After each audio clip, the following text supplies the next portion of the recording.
station in Kano and other stations in Ambata, Kazaure, Daura, Katsina, Jibia, and Maradi in Niger Republic. Distinguished guests, this show of love for the people of Kano by Mr. President is not limited to citing projects in the state. It extended to giving the state indigents appointments at a federal level. With all sense of humility, I am to intimate this gathering that based on the last count, Kano State has no less than 45 federal government appointees, from 2 senior cabinet ministers of defense and agriculture to board members of federal establishments. I said the last, not the final. Mr. President, we must commend you on this tremendous work you have done for our people. It is what the generality of Kano people voted you to do as a leader, and it is a form of leadership style you promised to give Nigerian citizens. By this, I can authoritatively say that it is a promise delivered. We therefore thank you and also promise to continue to support and identify with you in this progressive path. Your Excellency, our government has already set in motion plans to follow in your administration footsteps. Everybody is aware of our administration achievements in infrastructural development. We completed several uncompleted projects inherited from our predecessors, and we have initiated new ones, most of which are completed. Today, Kano is blessed with standard road networks and several flyovers and underpasses constructed by our administration that aid significantly in easing traffic flow across the state, in addition to beautifying and modernizing our ancient city of Kano, as well as improving business activities. Distinguished guests, our administration has also committed huge resources in ensuring security of the state through, among others, provision of state-of-the-art tracking device and other security gadgets for the security agencies, as well as involvement of our revered traditional institution and respected religious leaders in community policing program. We are also making a lot of investments in health, agriculture, women and youth empowerment, as well as in education, which we made free and compulsory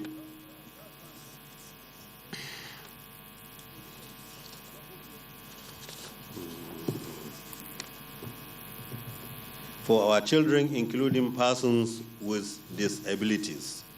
Mr. President, these our modest efforts help tremendously in achieving serenity and peace in Kano State, making it one of the most, if not the most secured and peaceful state in the country. Let me at this juncture use this opportunity to call on the contractor of the third segment of railway modernization project to exert his utmost efforts into the project, not only to complete it in time according to requirements, but also with high quality, and to also fulfill his corporate social responsibilities by engaging the services of local people as a way of creating jobs for them, which I am sure is one of the main objectives of Mr. President. Ladies and gentlemen, delivering this multi-billion naira project is not an easy task at this period of economic hardship experience world over.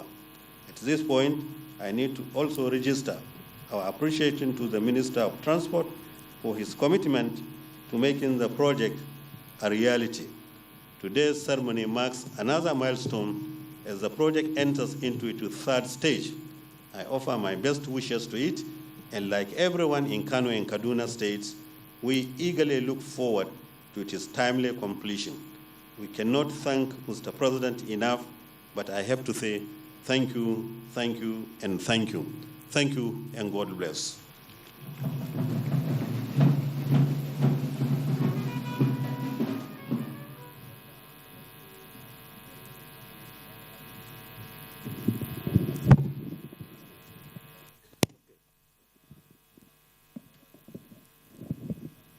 Of Kano State Dr. Abdullahi Umar Ganduje deliver that speech that tells us just how much the federal government has done for the good people of Kano State. I am myself particularly excited by this rail line because as he made his speech, I said to myself, although I'm not from Kano, I've become a citizen as a result of being at BUK Kano at higher education. Dr. Abdullahi Umar Ganduje, Your Excellency, here lies a citizen like thousands of other Nigerians who will be using that rail line to be very pleased at using it to go back and forth from Kaduna to Kano. The Lagos-Kano Rail Project is part of the 25-year vision approved by the federal government for rail transportation. Contract signed on the 30th of October of 2002, and it was assigned to a Chinese company, China Civil Engineering Construction Company, CCECC. In October of 2009, CCECC and the Federal Ministry of Transport signed a supplementary agreement for the implementation of the Abuja-Kaduna segment, which you all know is already in use. And in June this year, Lagos-Ibadan was commissioned and is now put at the service of Nigerians. Today, other than Mr. President himself and the governor of Kano State and the governor of Kaduna State, the dreams have come true on these projects.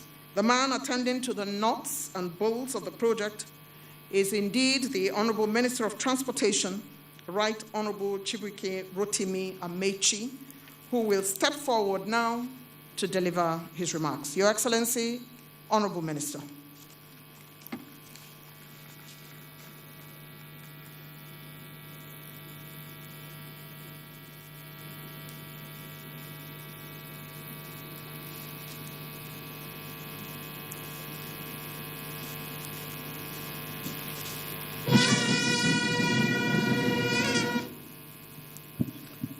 Your Excellency, Mr. President, Your Excellencies, the governors of Kano, Plateau, and Kebbi,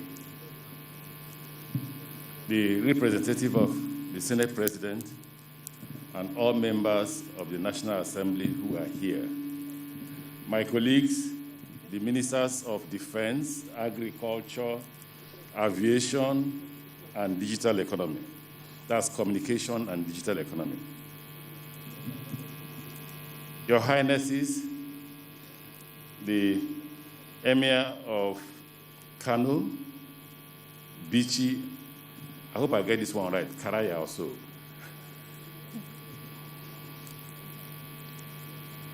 Distinguished ladies and gentlemen, including the two ambassadors who are here. We have the ambassador of Italy and the ambassador of China. The ambassador of Italy is here on behalf of TEAM, the supervising engineers. They are the consultants that will supervise the project from here to Kaduna. And then the ambassador of China is representing the Chinese government and the people of China for two reasons. The first reason is that the contractor is Chinese. The second reason is that the loan is coming from China. Let me not forget to recognize Mr. Speaker of the Kano State House of Assembly. You are very important and critical because I was once a speaker. And to say to you that the laws you make will change the face of Kano. Your Excellency, it's my privilege, once more, I've spoken in your presence several times, to welcome you to this noteworthy historic occasion of the official groundbreaking ceremony for the Kano to Kaduna Railway project, which is about 203 kilometers, that will be performed today at the proposed Kano Mega Railway Station at Zawa Chiki. That is the biggest station in Nigeria, will be sited here. And it is sited here because it will connect Kano Maradi. Passengers coming from Maradi will discharge here. They had their own station. We collapsed that station to one. So passengers coming from Maradi will discharge here. Instead of building two stations, we decided to build just one so that we can process all the passengers in one station. That's what will make the Kano station to be the biggest station in Nigeria. And this occasion, like you know, is presided over by the President of the Federal Republic of Nigeria. Mr. President, distinguished guests, the Kano-Kaduna Railway project is a part of the third and outstanding segment of the Lagos-Kano Railway modernization project. The first segment, Abuja-Kaduna Railway line, was flagged off for commercial operation in July 2016. And Mr. We need a doctor. We need a doctor. We need a doctor. A doctor and an ambulance.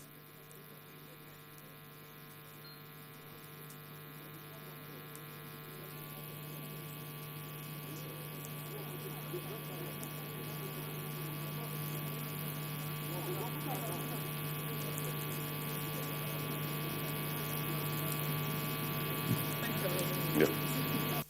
Okay, as the emergency team respond to the request, let me say here that apart from what the MC said, there are lots of benefits.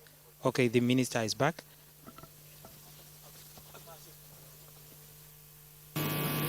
The first segment, which is the Abuja-Kaduna Railway line, was flagged off for commercial operation in July 2016.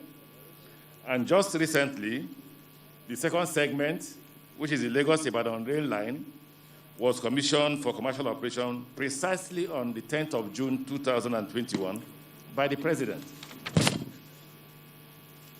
Succinctly speaking, having delivered Abuja, Kaduna, and Lagos-Ibadan railway project, the remaining stretch of Ibadan to Kano, which traverses Oyo, Osun, Kwara, Niger, Abuja, Kaduna, and Kano, has been segmented as follows. Kaduna-Kano segment, which is the one we are here to flag off, Ibadan to Minna segment, and then Minna to Abuja segment. The scope of the railway project involves a 203-kilometer double track standard gauge railway line from Kano to Kaduna. The railway along this route traverses the major cities of Kaduna, Zaria, and Kano, with 3 railway stations, both for passenger and freight services, at Rigachuku, Zaria, and Kano. There is a 4th one that we are suggesting, either inside NTA or at Jaji. We are suggesting for 1 more railway station for the military, because we are going to pass through the military buildings. Your Excellency, this project will link the Federal Capital Territory, Abuja, with the commercial city of Kano, and also link the ongoing Kano-Maradi project. The outstanding addendum, Ibadan to Abuja, will link the seaports in Lagos to Maradi, Nigerian Republic. This, I believe, will greatly boost trade between the two countries and foster economic development. This railway line will present an opportunity for Nigerians to traverse between Abuja and Kano via Kaduna with relative ease. The project will no doubt improve the standard of living of citizens within its corridor, create employment, and this was the directive the President gave me a month ago when I told him that we want to start Kano-Kaduna. He said to me, Mr. Minister, make sure you create employment. And I'm glad to inform you that we will not employ anything less than 20,000 workers on this route. It will also promote trade. In the long term, the railway will help decongest the Lagos Port Complex and increase its efficiency, as well as further increase the viability of the inland dry ports located in Ibadan, Kaduna, and Kano. The rail line is also provided with accessories and special installations, including power and water supply schemes, signaling system and communication in GSMR, freight yards, rolling stock depots, and maintenance workshops. Your Excellency, the Ministry is pleased to inform me that we are finalizing plans to commence construction of the remaining addendum. We will commence this year the construction of Ibadan to Abuja, and it's important to tell the Chinese ambassador that we are waiting for them to grant us the loan so that we can continue from Ibadan to Abuja to complete the entire stretch of the Lagos-Kano Railway modernization project. the first of the modernization projects in the 25-year strategic vision plan of the federal government to revitalize our hitherto moribund railway transport subsector. Mr. President, in the next 1 month, I will be approaching you to authorize me to also award a contract that will link Sokoto, Kebbi, Zamfara to the National Railway Network. Mr. President, currently, we are awaiting the National Assembly, and I hear they will discuss it today, for the approval of the loan facility to continue the work from Port Harcourt to Maiduguri. Just to stop those who are writing whatever they're writing on the social media, we have not canceled any contract. The contract of Port Harcourt Maiduguri is awarded to CCCC. We're waiting for the Public Procurement Department to issue us with an approval for who will be the consulting engineers. And Port Harcourt Maiduguri traverses Port Harcourt, Aba, Umuahia, Enugu, Makurdi, Lafia, Jos, Kafanchan to Kaduna, Bauchi, Gombe, Damaturu, Gashua, and then Borno. The Federal Ministry of Transportation will continue to work assiduously in line with Mr. President's directives to implement all the corridors within the Nigerian Railway Modernization Project and progressively expand the railway network. Mr. President will soon be approaching you to also do the groundbreaking of the area I come from in Nigeria. Mr. President, I come from the South-South, and the coastal rail is ready for groundbreaking. We'll be approaching your office to get a date that the groundbreaking will take place, Mr. President. Mr. President, your administration has exhibited strong will in driving the overhaul of our railway system. Through your intervention and support, the ministry remains committed to your vision for a strong and sustainable railway transportation backbone to engender and facilitate a new path to positive economic transformation of the country. Let me, on behalf of the ministry and my colleagues in the ministry, thank Messrs. China's Civil Engineering Construction Company, CCECC, Nigeria Limited, who is the project contractor, for their professionalism and astuteness in the construction of the railway infrastructure. It is also my pleasure and that of the ministry to thank Messrs. Team Nigeria Limited for their supervisory role as the consulting engineers during the course of construction, and indeed all the partners of this project. We wish them well. Thank you for your attention. It is also important to remind Team and CCCC that we have agreed that the President will commission this project and that this project will not go more than 18 months. Thank you very much.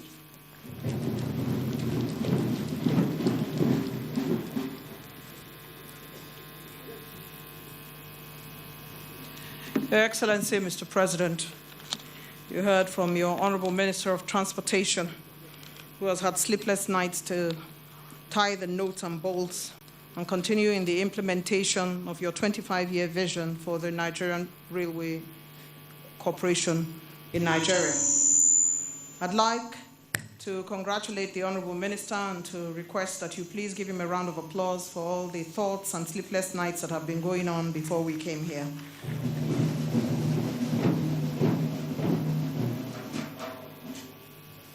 Your Excellencies, distinguished ladies and gentlemen, I would like to make a quick announcement. His Royal Highness, the Emir of Kano, the governors that are here present, ministers here present, the two distinguished senators here present, the CCECC chair, the Chinese ambassador to Nigeria, the Italian ambassador to Nigeria, chairman of the Nigerian Railway Corporation, and the permanent secretary transport. I'm going to go over this list again. These are the people that would accompany Mr. President after he delivers his address to cut the tape here and, get the unveiling of the plaque done. His Royal Highness, the Emir of Kano, the governors here present, the ministers here present, His Royal Highness, the Emir of Kano, will represent the royal fathers here, the CCECC chair, the Italian ambassador, the Chinese ambassador, chairman, Nigeria Railway Corporation, and the permanent secretary transport. These are the only people that would be allowed to come over here to join Mr. President when it is time.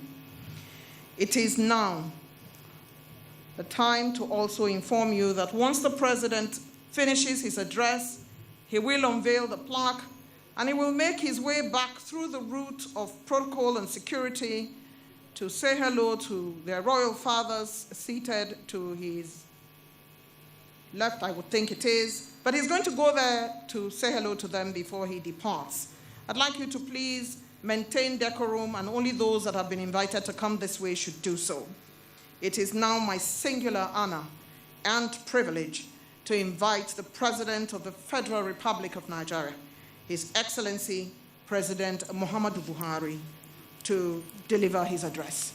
Mr. President.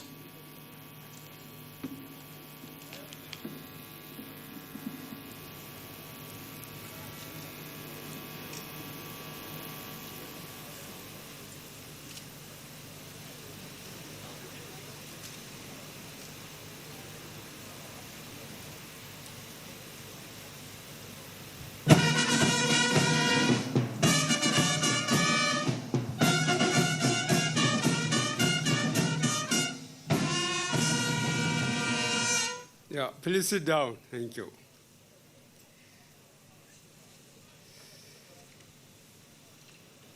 His Excellency Dr. Abdullahi Umar Ganduje, the Governor of Kano State, and his colleagues that are here, Chairman, Senate Committee on Transportation, and other members of the National Assembly present, the Minister of Transportation, and other members of Federal Executive Council, members of the diplomatic community, royal fathers, and community leaders, chairmen and members of Nigerian Railway Corporation, chairmen and members of China Civil Engineering Construction Cooperation, CCECC, senior government official, distinguished ladies and gentlemen. I am delighted to preside over the groundbreaking ceremony to mark the commencement of the construction activities on the Kano-Kaduna segment of the Lagos-Kano Railway Modernization Project as the proposed site of the Kano Railway Station, Kano, which is also adjacent to the Dala Inland Dry Port. The takeoff of construction activities on this segment of the Lagos-Kano vividly represents the commitment of this administration in the revival of Nigerian railway system to reduce the deficiency in our transportation infrastructure and drive effective and more efficient transportation of passengers and freight within the country. The groundbreaking ceremony for Kano-Kaduna segment of the Lagos to Kano Railway Modernization Project signifies an important milestone of the construction of the third segment, having completed and commenced commercial operation on the first segment, Abuja to Kaduna, and recently the second segment, Lagos to Ibadan. This project is crucial to the establishment of a supply chain in railway transport within its corridor, Kano, Kaduna, Abuja, as it links the major commercial cities of Kano and Kaduna to the Federal Capital Territory, Abuja. Upon completion, Kaduna-Kano Railway Project is to link the Lagos-Ibadan Railway Project via Abuja, Minna, Ilorin, Oshogbo, Ibadan to Lagos on one end, and Maradi, Niger Republic on the other. The Federal Ministry of Transportation and the Ministry of Finance are working to engage co-financiers to conclude financial agreements to partner with the federal government for the development of the Ibadan to Kano and to further increase the bankability of the project. The railway line will be linked to the second port in Lagos, the Tinkan Island port. It is also expected that the inland dry port on these routes will be activated, and the ports can now receive imports directly from the international market as ports of destination such as Ibadan, Kaduna, and Kano inland dry ports. Distinguished guests, this administration recognizes rail transportation as a potent economic driver and as such has accorded railway infrastructure development the greatest priority it deserves. And it is not surprising that several landmarks have been achieved, from the flag-off for the commercial operation of Abuja-Kaduna Railway in 2016 to the recent commissioning of Lagos to Ibadan Railway Project on June 10, 2021, thereby maintaining the face for the actualization of this vital thoroughfare. May I seize this opportunity to once again commend the Honorable Minister of Transportation, Right Honorable Rotimi Chibike Amechi, for his focus and the resolve that represents the drive of this administration in railway infrastructure development. I wish also to commend his team, both in the ministry and project implementation partners that are contributing to this national effort. I now have the honor to perform the groundbreaking ceremony for the Kaduna-Kano segment of the Lagos-Kano Railway Modernization Project on this day, 15th of July, 2021, here in Kano. Thank you, and God bless the Federal Republic of Nigeria.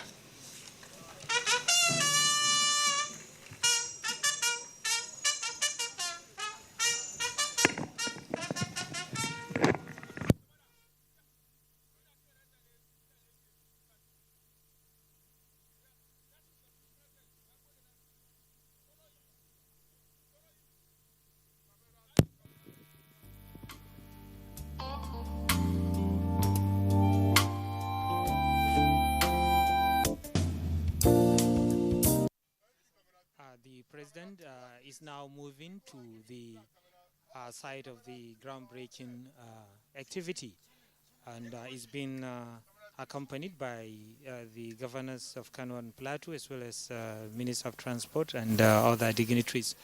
And as we have said earlier, this is a historic and a significant activity because it is the first of its kind happening under an indigenous leader of this country. The first was in 1911 when the Kano-Baro rail project was completed, which ran between 1907 and 19. Okay, the president is now.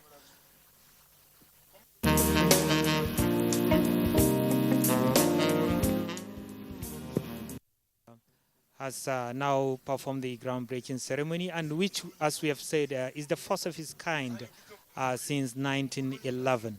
It is the first one took place just a year before the first and only Prime Minister of the Federation of Nigeria was born. That is Sir Ahmadu Abubakar Tafawa Balewa of blessed memory, as well as the Premier of Northern Nigeria, who was just 3 years old then.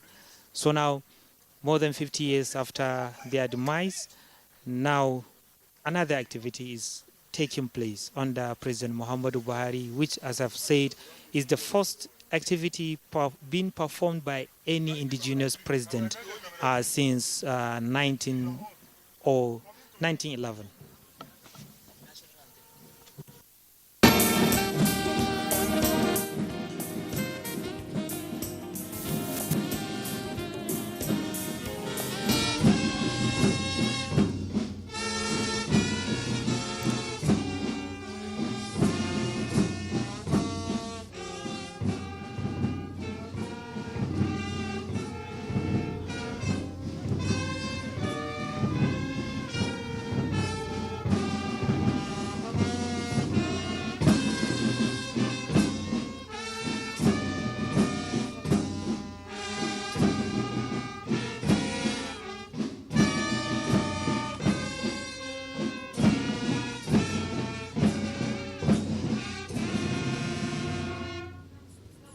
What an incredible The program, but before we go, this project, as the governor of Kano said and the president himself have stated, will in no small measure improve economic activities of the country, especially the commercial hub of the north, which is Kano, and also especially the haulage of goods from the hinterlands to the ports and vice versa, and also transportation of commuters between two countries of Kano and Niger Republic.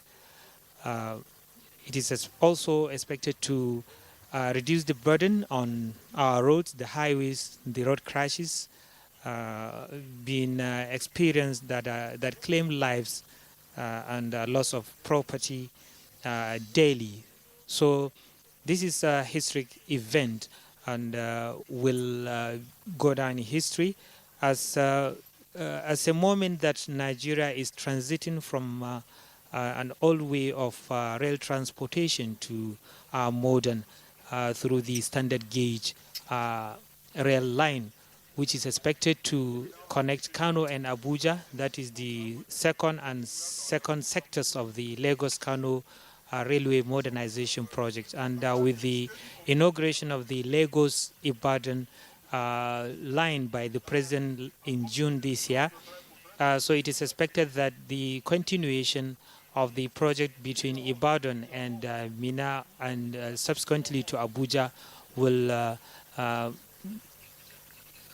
actualize the project and make it a complete rail, which is more than 1,000 kilometers between the coastal state of Lagos and the northern commercial hub of Kano. And from this place, after the president took pictures and greet the royal fathers, he will move to the one of the mega projects executed by Kano State Government, the Dengi 3-in-1 interchange. And from there, he will also pay a courtesy call on the emir before he departs the state, depart for Abuja. So on behalf of our crew members here, I'm Abdullah Mustafa thanking you for being with us.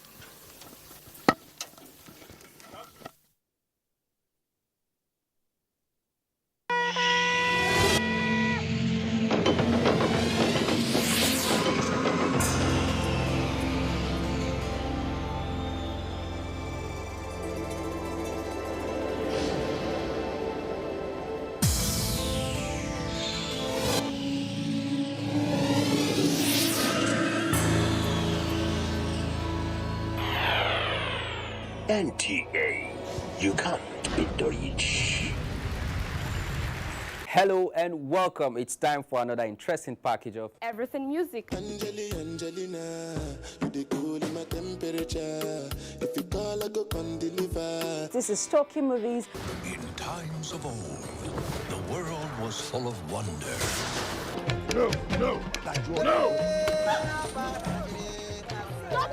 Welcoming you to your weekend for today. Arise, O compatriots, It's time to use our voice. Beyond 6 packs. Bills, bills, bills, bills. Pay the bills. Pay my telephone bills. Pay my bills. Welcome to Gallery.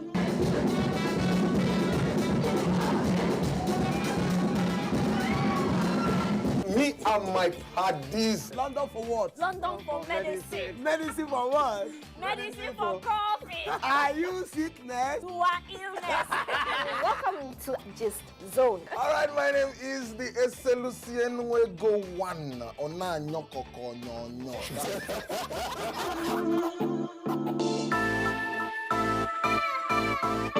Lights, camera, action.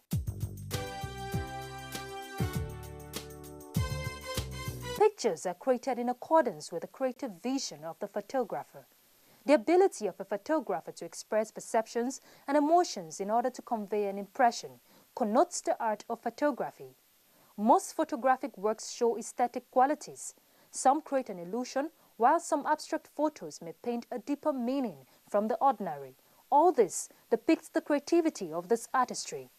In the early decades of the 19th century, photography captured more detail and information than the traditional methods of replication, like painting and sculpture. Today, photography still remains a unique art form that demands creative thinking from the photographer. We all love taking pictures, but there's a whole lot that goes into making our pictures look flawless. In this artistry, every detail counts. I'd usually like to start with one light and then improve my lighting style up to the point when I get the kind of picture I want to shoot. So I'll start with this. This is always called the main light, and I'm going to start the main light on camera right. Okay, fine. So the next thing I need to do now is to position her. I like you to sit down, look towards this light. You can put one foot up, one foot down, make yourself relax. Come to the edge of the stool. Good. Fine. Are you relaxed enough? All right, so just smile, and let's see how this goes. Fantastic. So with every shot I take, I begin to readjust my camera till I achieve what I want to see. So right now, there's too much lighting coming on her face. So I'm going to have to work on my lighting style and try it again. And, well, it looks much better this time around. This is one light setup. And when I took the first light, there was too much light. I had to adjust my settings. And she looks more like this now. New technological trends in digital photography have opened a new direction in full-spectrum photography, where careful filtering choices across the ultraviolet lead to new artistic visions. This art entails careful staging and lighting of the picture. I'm going to make it very simple, so I'm going to just add one more light, and then I'm done.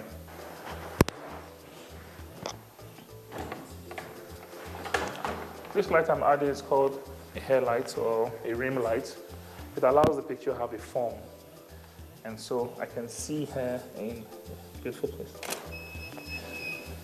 Beautiful. You see the picture has changed again. You notice there's a rim light now that has created a form. When you look at the first one, it was bare. And the second one has some form of rim between it. And then from here, we go into post-production and print. This is the picture, and it comes in two formats. It comes as a JPEG, which is a camera processed option, and it comes as a RAW version, which is the original version with the camera shot the picture. So I'm going to edit this in RAW right now. So I start with this. Good, so the picture is out now, and I start to work on it. Luckily, she has a very fresh face, which is an advantage. So I may not do as much. I just have to work on the colors of her dress, her lips, make her hair look beautiful. I'm going to paint her up in lights and shadows now. I'm putting a bit of darkness to her face. The stages of photograph has evolved over the years. In amateur processing, the film is removed from the camera and wound onto a reel in a dark room. But technology has taken a new dimension in this artistry. Technology has overtaken all of that now. Makes it easier for a lot of people, makes it more accessible for a lot of people. Back in the days, they had a few labs that did darkroom clean, washing as it was known in the day. But today we have a download, edit, upload, and print very, very quickly. And then you can see how far we have gone in the last few minutes. So this is the original picture. And then this is the Photoshop picture. The colors have changed. She had a red look initially. Now it's looking more like her skin tone. The dress is bluer, which is making more. And then you see her hairline. I've defined her hairline more. And then you see the little imperfections we had initially have been removed to give us a, so to speak, final finish. We're good to print. I'm viewing the image right now, and I'm going to send to this little printer here, which does my emergency prints. Beautiful, and she's ready to go. After so much skill and time spent, the end result is indeed worth it. Or what do you think?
Drive in the rain?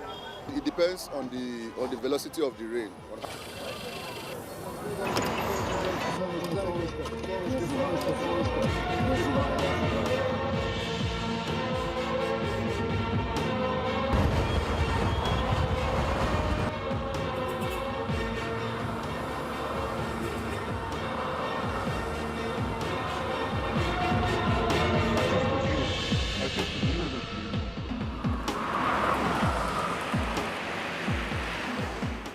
Agebenu Omoha is a graduate of Benue State Polytechnic, Ubokolo, from the Department of Graphic Art. He's very passionate about his work and has made it a point of duty to add value to young and aspiring artists. He goes from school to teach different aspects of art expression. This batik is being produced. The batik you see people wear, like the Yorubas and the Cameroonians wear most of the time, how they produce them. This is the processes on how they go about it. Like what you can see here are the materials.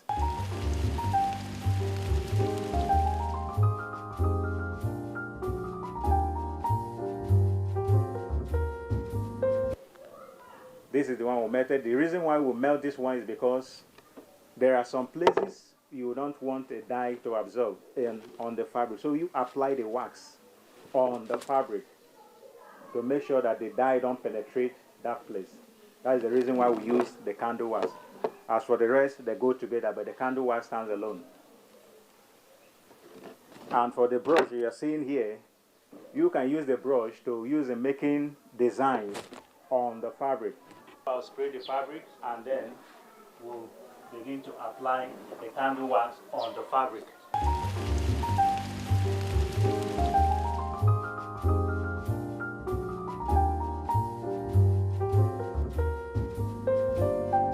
To dry for about 5 minutes, and then we'll prepare the dye stuff before we can dye it. Now this is the warm water that we're going to mix our dye chemicals in before dyeing. You don't have to allow the water to boil very well, because if it boils and it's very hot, when you dip this fabric in it, it will melt the wax away.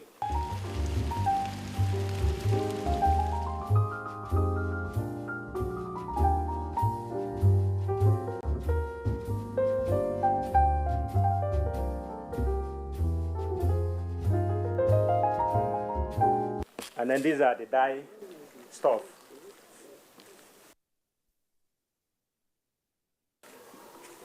We have two colors, one color. They are both green. So you pour everything in the water. Mix everything in the water. So the next thing you do now is to soak the fabric in the dye stuff that's already prepared.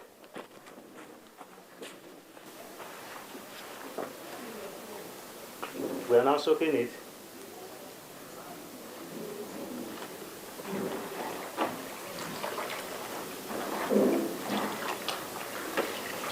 You can see the white area. That's the area of the candle wax. The candle did not allow the dye stuff to penetrate.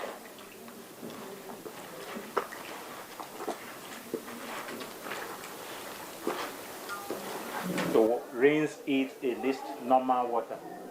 The reason why I'm going to rinse it is because of the caustic soda. If you don't rinse it, that caustic soda, if you use it and sew any cloth and then you put it on when the sun becomes very high, you begin to itch your body.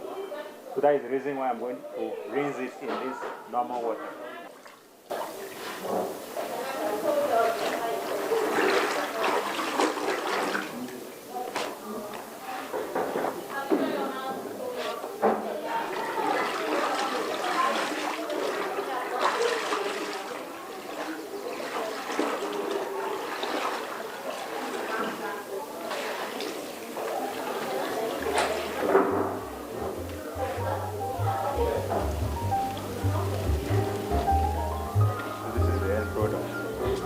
I never get this kind of thing, or I hear it. Abuja Intraproducers Agency then called me because we are partner with them. They say we should come. There is a survivor fund that the government wanted to give technicians.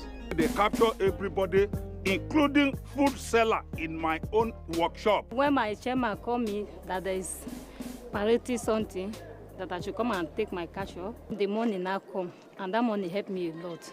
As a widow, where there is no husband. So it's this thing that I used to help myself, and that money helped me and pay some of my children's school fees. You don't reach almost 40-something years back where I did for this Nigeria. I never get this kind of thing, or I hear it.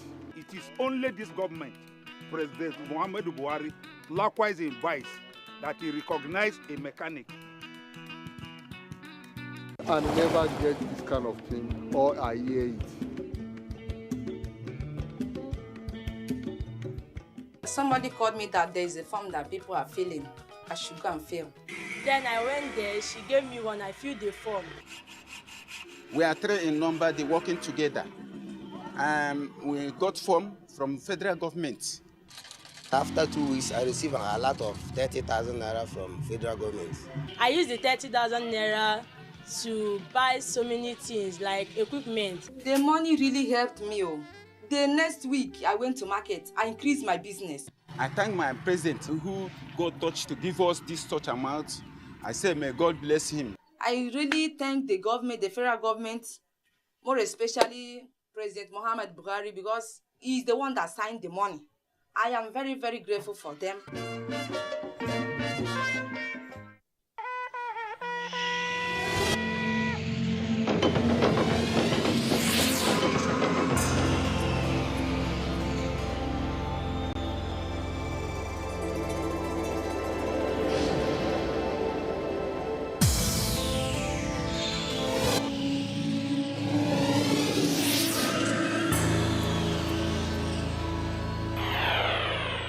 NTA, you can't beat the rich.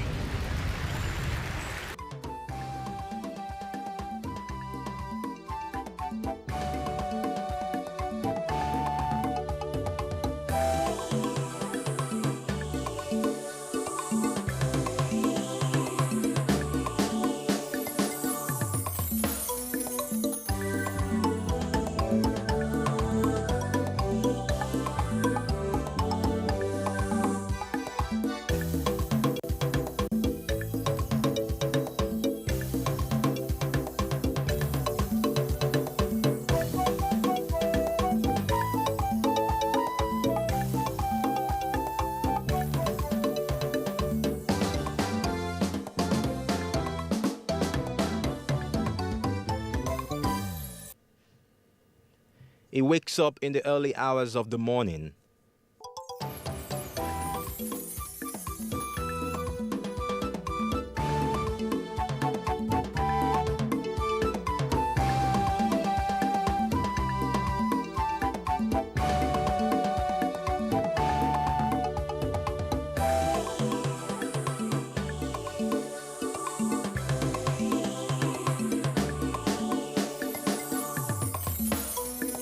He picks up his cutlass and hoe and other farming implements, and he heads to the farm.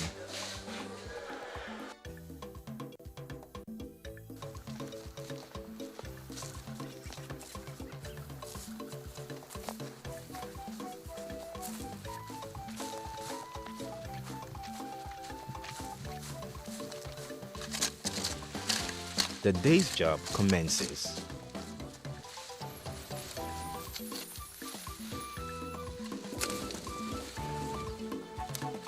Akonde is a beans farmer.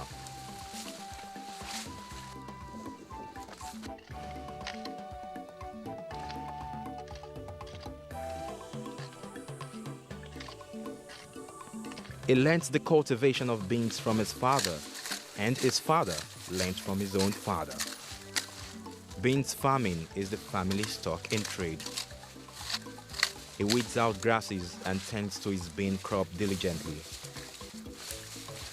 When we say beans, when we say phaceolus, when we say cowpea, we say Vigna ungulata. So there are a lot of reasons to this. Now, let me start the etiology of that, the genesis of that. You know, in the olden days, around before 17th centuries, okay, some scientists, Linnaeus, he first classified it as Dolichos ungulata. Dolichos ungulata. No, Dolichos, I mean, Linnaeus is a father of taxonomy. When I talk of taxonomy, we are talking of classification, naming of plant or animal. So he named it as that. But later, Savy, there's a scientist called Savy, he now renamed it as Vigna ungulata. This was after the former director of Botanical Institute in Savy. So the man named Savy, and Vigna, sorry. So now Vigna ungulata. You look at beans very well, like a kidney shape. And at a point you see like something like eye. So that's what called cowpea eye. So because of that, in Latin word, you call it ungus. That ungus means claw or small nail. So from that word ago, this is a variety of beans or cowpea that has small nail. So small nail means ungulatus, which means small nail. That means Vigna ungulata. So the name became popular since that time. This farm is approximately 2 hectares and produces annually tons of beans. Beans are a delicacy the world over. With our researches, scientists, we work a lot and we look at a lot of about three factors. One, morphology, that is we look at the structure of that. We look at genetics, that is what is the genetic composition of that crop. We look at that, then we look at some protein structure. All these factors, these three factors, they also supported the fact that they are from Africa. But there's also one scientist, Vavilov, they said where there's more variation of a particular species is most likely to be the center of origin. And where we are in Africa, that's where we have the highest number. We have around 150 species of cowpea. Out of 150 species, 120 are from Africa. Beans are also very rich in quality protein and provides a healthy alternative for meat and other animal protein. Beans have significant amounts of fiber, with 1 cup of cooked beans providing between 9 and 13 grams of fiber, which helps lower blood cholesterol. It also contains complex carbohydrates, folate, and iron. Beans is indeed an essential part of a healthy diet. I love cowpea from birth. Up to now, if you ask my students, if I ask them food, God buy me bread and beans. I love beans. And from the lecture my teacher gave me when I was in secondary school, that protein gives me that cowpea gives me protein that makes it to grow very well. I'll just give you the genesis of my own. I was short when I was in secondary school.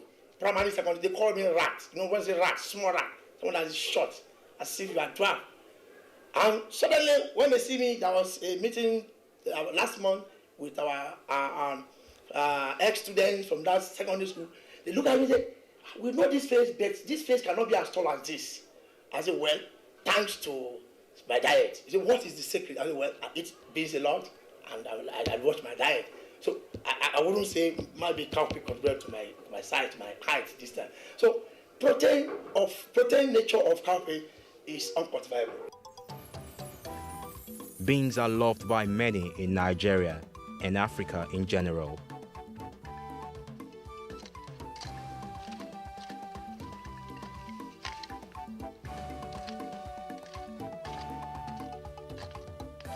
Akonde takes us through his process of cultivating beans.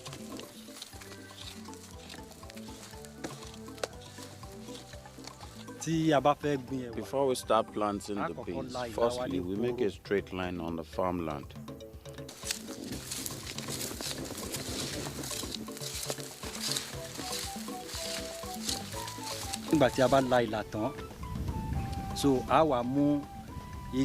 Afterward, we get a short stick to make a space of about 8 centimeter length from one seed planting to another.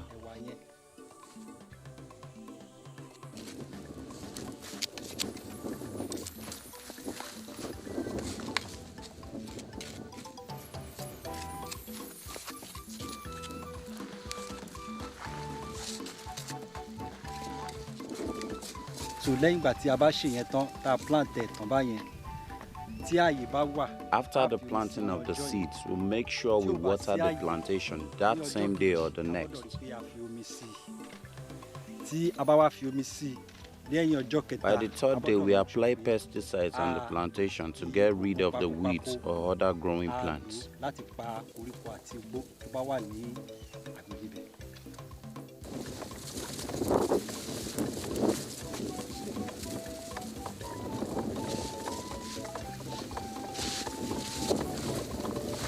Cowpea is an important food legumes in sub-Saharan Africa, especially in West Africa. Cowpea seed is used for human consumption. It's a source of protein and vitamins. And the fodder is used to feed animals. Most of the cowpea produced in Nigeria are from the northern states, as you know, under conducive climatic condition. Temperature of about between 28 and 30 degrees centigrade. And the production is increasing from year to year due to improved technology. The best soil for cowpea production is the sandy loamy soil of pH of between 6 and 7.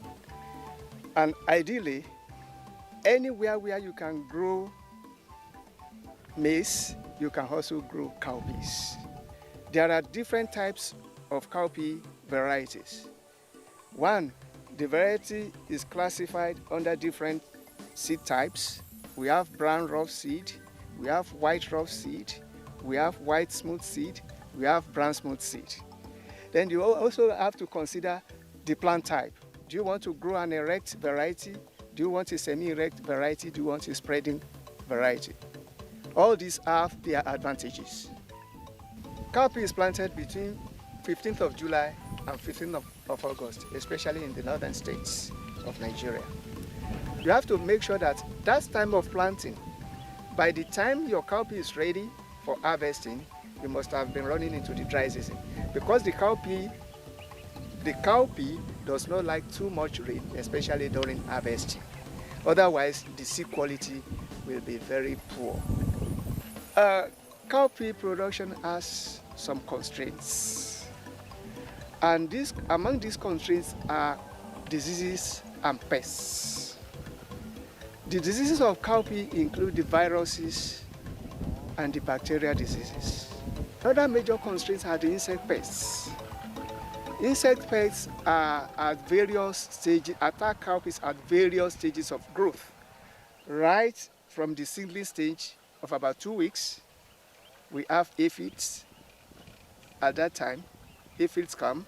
When they begin to flower, we have flower thrips. We are now having what we call white flies at flowering. Then at podding, we have Maruka pod bug. You harvest your cowpeas, you put them in storage, you have cowpea weevils. So at these various stages, when you have these insect pests, you have to put adequate control measures. Cowpea as a crop fixes its own nitrogen. So you don't need much fertilizer to grow cowpeas. But in case you need, then you apply NPK about 15 kilograms per hectare. That should be enough. Cowpea requires a lot of phosphorus fertilizer to grow. Even then, you need just about between 30 kilograms and 50 kilograms of super phosphate fertilizer to 1 hectare of cowpeas. There are 3 major plant types.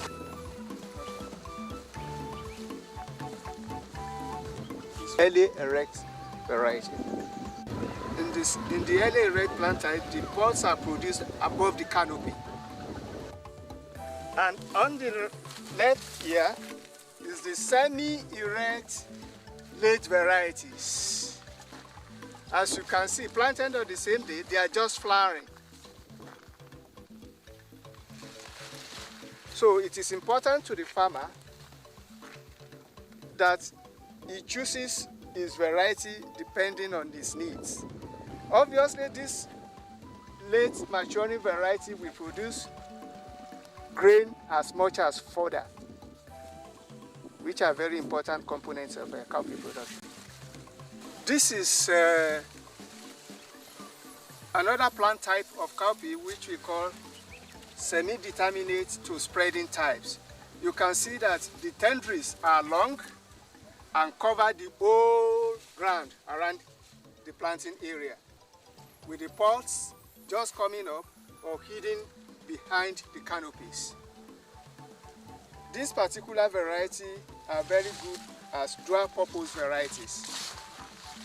Dual purpose means they produce both pods and then they retain their foliage as fodder for animal feed.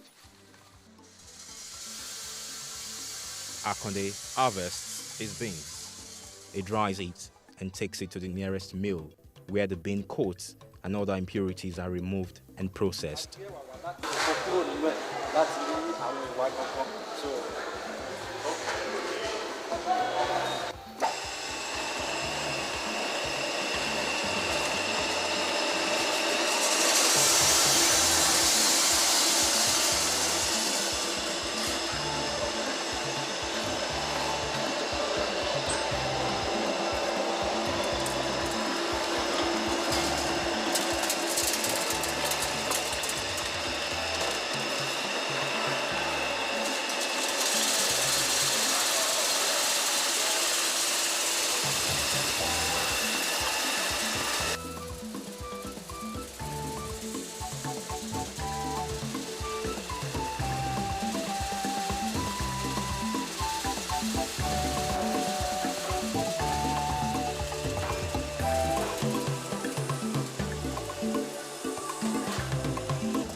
This is what a processed beans looks like.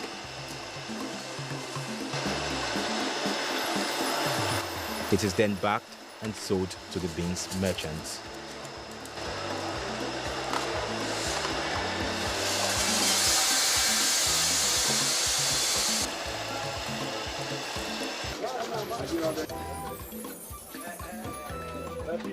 At this point, Akonde beans, alongside hundreds of other farmers, are in the open market.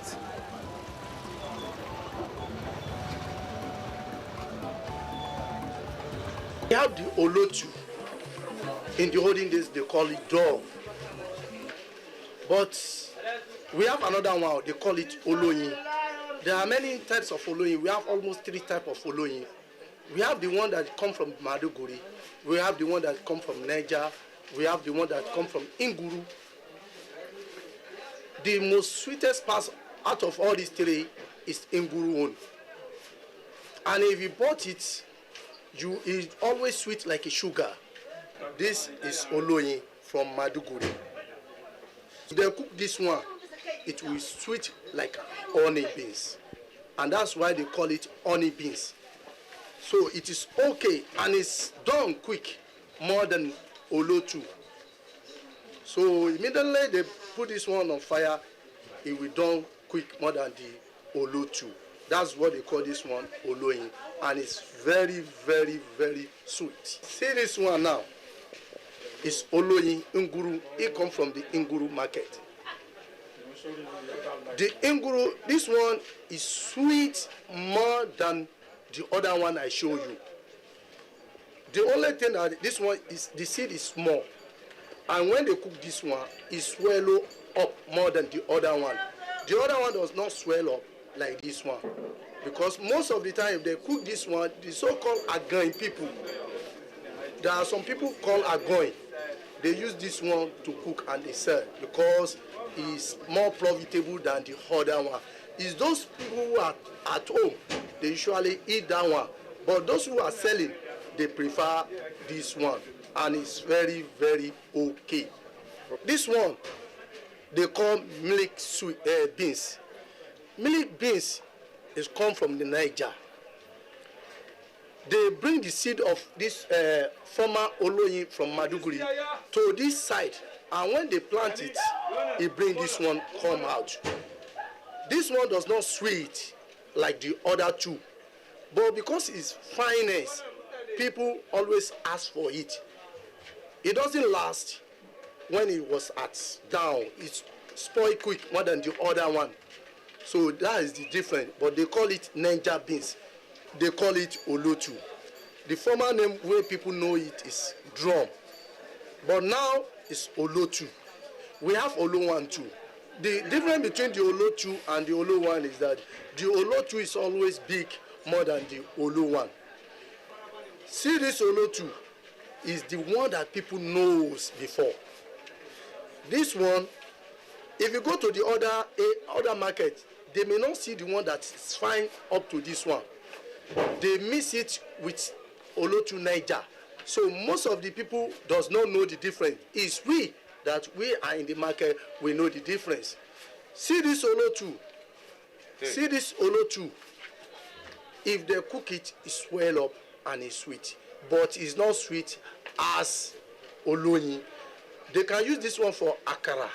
They can use it for mei, and it swell up, it's sweet more than the other one. People from all walks of life come to the market to buy beans. Beans is also a major staple food that is retailed in most neighborhood shops and markets. One of the many foods that can be made out of the beans is ewa agoyin.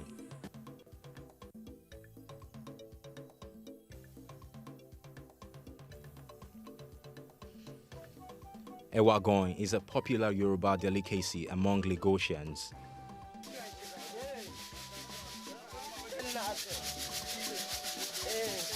It is made with beans. The process of preparation has been preserved over time by the Agoyin people, whose origin has been traced to Togo. Beans is also cooked as porridge in association with maize among the Yorubas and the Igbos. Besides, it is eaten along with other food types like rice, dodo, bread, yam, and boiled plantain. Gbegiri is another delicacy of the Yoruba-speaking people of southwest Nigeria.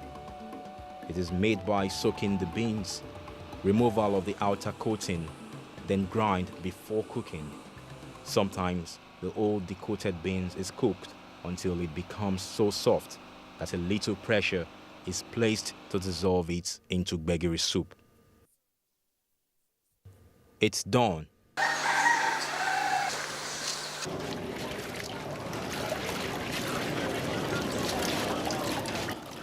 Amina begins the preparation of akara.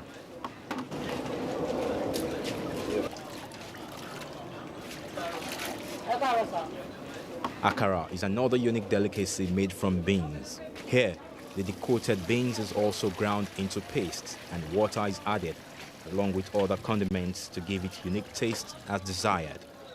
It is then fried into balls.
Popularly known as bean cake, it is eaten by many and can be accompanied with akamu, which is made from maize. It is also very delicious, eaten by itself. Moi moi is another popular delicacy also made using this versatile crop. The process of making moi moi is similar to that of the akara, except that the end paste is boiled sometimes in leaves, tins, or nylon.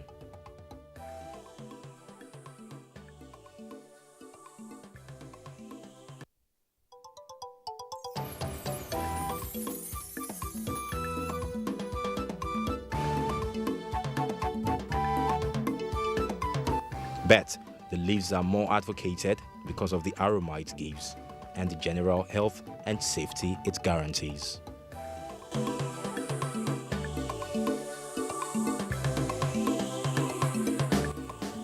There are indeed numerous other traditional delicacies popular among different ethnic groups in Nigeria made from beans. There is ekuru, fried beans made into adun among the Yorubas. It is nutritious. It is tasty. It is loved by many. The beans, cooked in varying forms the world over, has offered a variety of staple food and a vital meal source of protein for millions of people.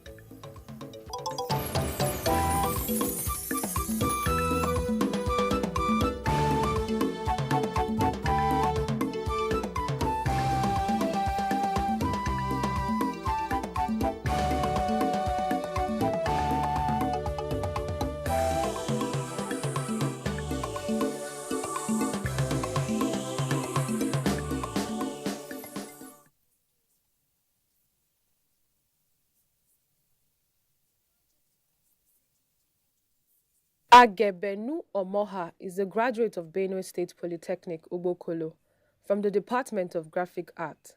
He is very passionate about his work and has made it a point of duty to add value to young and aspiring artists. He goes from school to teach different aspects of art expression. This batik is being produced. The batik you see people wear, like the Yorubas and the Cameroonians wear most of the time, how they produce them. This is the processes on how they go about it. Like what you can see here are the materials.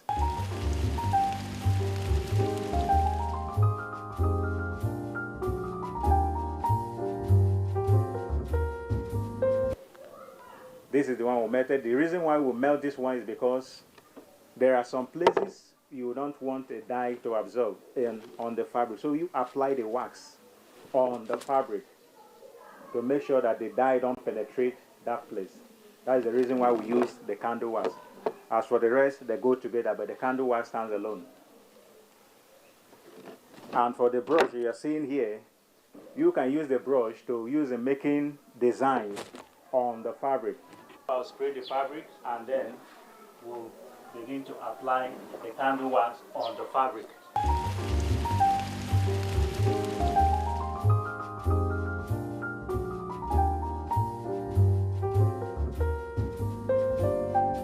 To dry for about 5 minutes, and then we'll prepare the dye stuff before we can dye it. Now this is the warm water that we're going to mix our dye chemicals in. Before dyeing, you don't have to allow the water to boil very well, because if it boils and it's very hot, when you dip this fabric in it, to melt the wax away.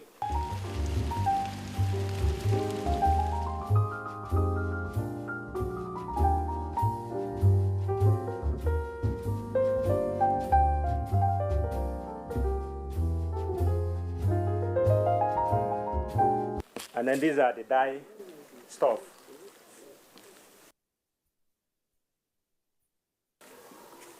We have two colors, one color, they are both green. So you pour everything in the water. Mix everything in the water. So the next thing you do now is to soak the fabric in the dye stuff that's already prepared.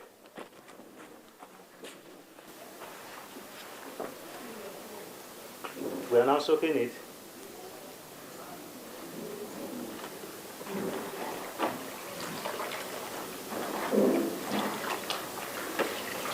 You can see the white area. That's the area of the candle wax. The candle did not allow the dye stuff to penetrate.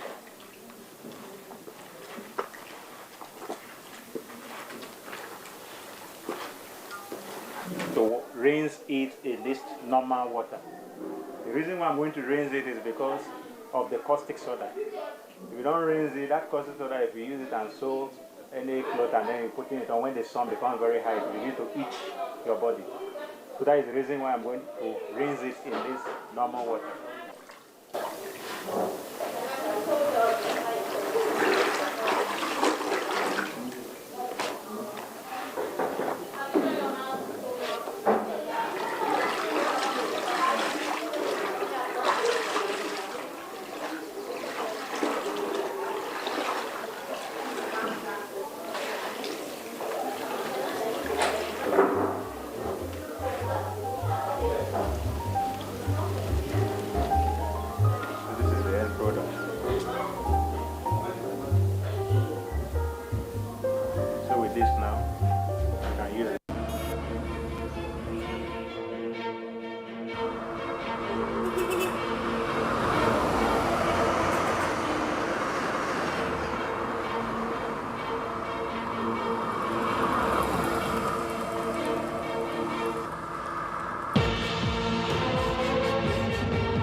Drive in the rain? It depends on the velocity of the rain.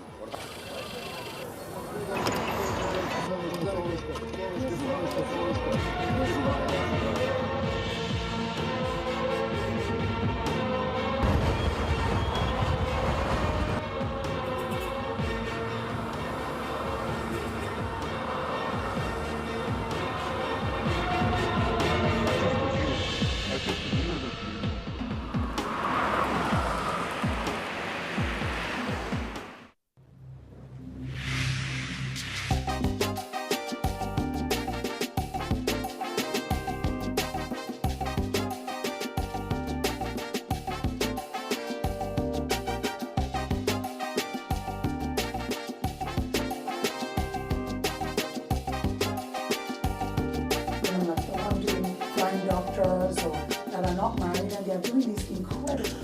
Well, there's a myriad of things. So I think first of all we have to go back to the writer. You are very well known for your teaching skills.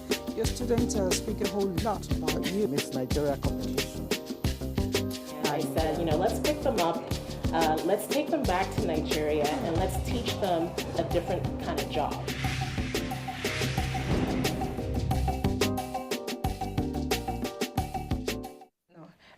people have opined that the world would be a better place, indeed a great place, if women can come out and take their rightful places in the society. Don't ask me what those rightful places are. We all know it. Well, in Nigeria, women are about picking up on that and doing what they should be doing. They are continuously churning out in mass to change Nigeria. Seated with me in the studio is a woman who is doing such within her community and beyond. She is an Iberi-born lady. She is a woman I describe as Bibi, beauty and brain. She is a woman made of a heart filled with gold. A heart filled with gold and it extends to other people. She is a philanthropist. She is, what else can I say? Let me not empty it out. Join me as I welcome Natasha Hadiza Apoti. These accolades are just too many. You know, I didn't say it all. I didn't say it all. If you left me, I'll go ahead. But I want to leave room for you to be able to blow your own trumpet. Because they say if you don't, it will get rusty. It's best to stay humble and let our actions be seen. And talking about actions, I want to ask, Natasha, what are you doing again? Every day you come up with something different. What is it up your sleeve now? What I have now on is something very dear to my heart, and it's working with the marginalized communities and trying to set up their production in a structured way so that they could have a better impact. And that will go a long way in curbing the unemployment and alleviating the poverty in Nigeria. You know, I'm going to ask you how all this came about. But before then, I want to find out, why did you pick up this beautiful interest in working with local people? I picked that up because of two main reasons. One is a personal experience I had in growing up. Long after my father died, my family stumbled upon tremendous poverty, and it took a strong will, resilience, and determination to get out of that. And from that journey, I made a pledge to myself that once I come out of that, I would live the rest of my life working with people who are presently in that situation to teach them to make better choices and to develop their own personal economies so they could be more in control of their life and build a better success for themselves. That's one. And second is I have come to realize that there's a huge gap and disconnect between the government and these people in marginalized communities. And somebody has got to step and bridge that gap because they are so vulnerable. So I know at a point in your life, you actually did a bit of a hawking. Oh, yes. Oh, my God. What did you sell? I still do. Oh, my God. But not with the tree on your head now. Oh, no, not like, I didn't really carry, well, I carry things around. Okay, like, I'm never really ashamed of speaking about the challenges that I went through because they made me who I am. And I think it's best people who hear me today begin to accept themselves and mold a stronger force so that they could encourage someone else, who's probably struggling. Yes, at the time when my father died, like I said, we hit rock bottom. We had no money. Like if we had 200 naira a day, that was a blessing. We'd just make eba with some okra soup without meat or fish and just eat. And the next morning, we would have to warm that food.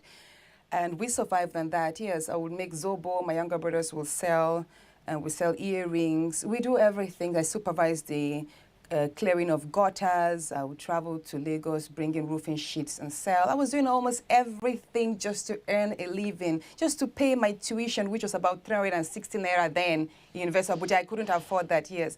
So that part of me built the resilient entrepreneurial side of me. I was able to understand the art and science of making money. And I understood that money is a spirit. If you do not have plans, if you do not have enough discipline, on how to transform the little that you have, and if possibly how to create money from little funds. These are the different kinds of strategies around commercialization of talent, passion, and purpose, which, like I said, I've brought out of my experiences, and I teach people right now who are presently in such deprived state. One thing I found quite intriguing is how you were able to harness the natural resources of communities and then turn it around, make the people get to use them. You did one on cotton or something in Kogi? Yes. Okay, I'd like to hear more about I'll say this. Nigeria is such a blessed country. Mm-hmm. And like we say, we keep hearing there's so many potentials. Almost every community you go to today, Even the most deprived and marginalized and neglected communities, they all have one thing or the other they're doing. In Ibira land there, we have the cloth weaving. You know, in Bida here, we have the brass works. We have the glass works as well in Bida. In the wood carvers in Benin. You know, almost every part of Nigeria. And each of these industries, if well structured and commercialized for greater impact, can transform that community and the country at large from the bottom-top approach. But this structuring requires building the entire ecosystem. Sorry, I'm going to go a bit technical, but it's necessary people understand that the success of each of these cottage industries, which probably you find them in clusters, depends so much on the effectiveness of the support system around that industry. So you see now, you go, why is it that the leather works in Italy is able to generate $40 billion annually, while in the north here in Kano and Sokoto, we see these tanneries and these local industries can't even sustain a family? The leather is better than the leather, our leather here is better than the leather in Italy. But how come one community is thriving while the other is welling away in poverty? Like I said, it's all about the structure, the framework, the financing, the trade, the technical expertise, the skills that these people have. So that is what I bring in. So it's not just the trading. No, yeah, your voice, it's loudly heard at the Ajakuta Oh my goodness, I thought you were not going to bring that up. I read your episode. Oh my You wrote goodness. so much about Of it. course. But I told myself, whenever I get to you, you're going to have to explain it for me. It was too lengthy for me. Oh. So talk to us. What is going on there? If we're going to do justice to that topic, we will not round up today. But I'll tell you this. First, the reason why my team and I decided to advocate for Ajakuta's revival is because of the tremendous economic benefit it promises for Nigeria. Nigeria and Africa generally is lacking behind industrialization because we have not been able to have Ajakuta and other steel rolling mills running. We are hugely dependent. 80% of our inputs can be produced locally if we have Ajakuta running because it's beyond a steel plant. Apart from the steel, the byproducts, slag, glass can be made, oxygen for hospitals, and so many byproducts can come out. And through the value chain of Ajakuta, thousands of jobs can be created directly and indirectly. If Ajakuta is working today, I can make cooking pots. There's no company in Nigeria today that is making stainless steel cooking pots. No company today in Nigeria is making cutleries. I'm trying to tell you the basic things, not to talk about agricultural equipments, hoes, cutlasses, wheelbarrows, shovels, and then building materials, rods, roofing sheets, pipes. So there's so much. Today in Nigeria, every house you see that is being built is using glass imported from China. In Ajakuta, there we have all the raw materials needed to produce the finest crystals, not even normal glass. Your passion burns, so high. And I wonder, don't you ever get scared, voicing your mind the way you do? I'm not scared. I don't get scared. I think being scared died many years ago when I told you I was trying to make ends meet and trying to raise my family from the pits of poverty. I just made up my mind then that, you know what, every day, if I can make this, if I can survive this day, then it's fine. So I have built that ability to live every day as if it's my last.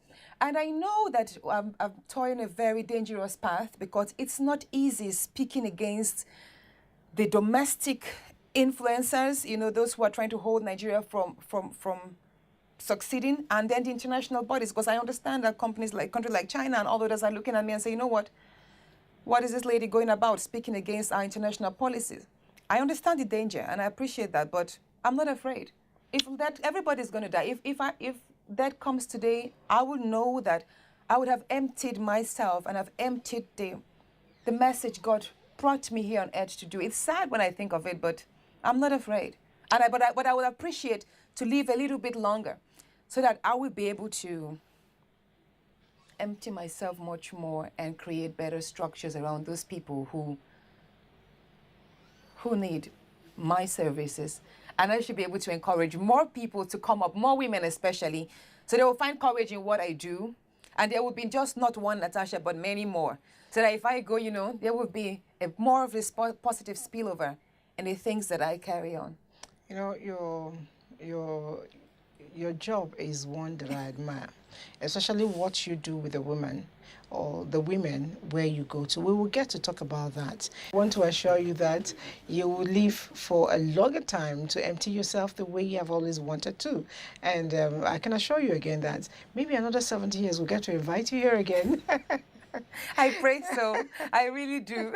I take a break for now, and when we return, you'll be seeing Natasha and I in her domain. It's a must watch for us. Stay on the job.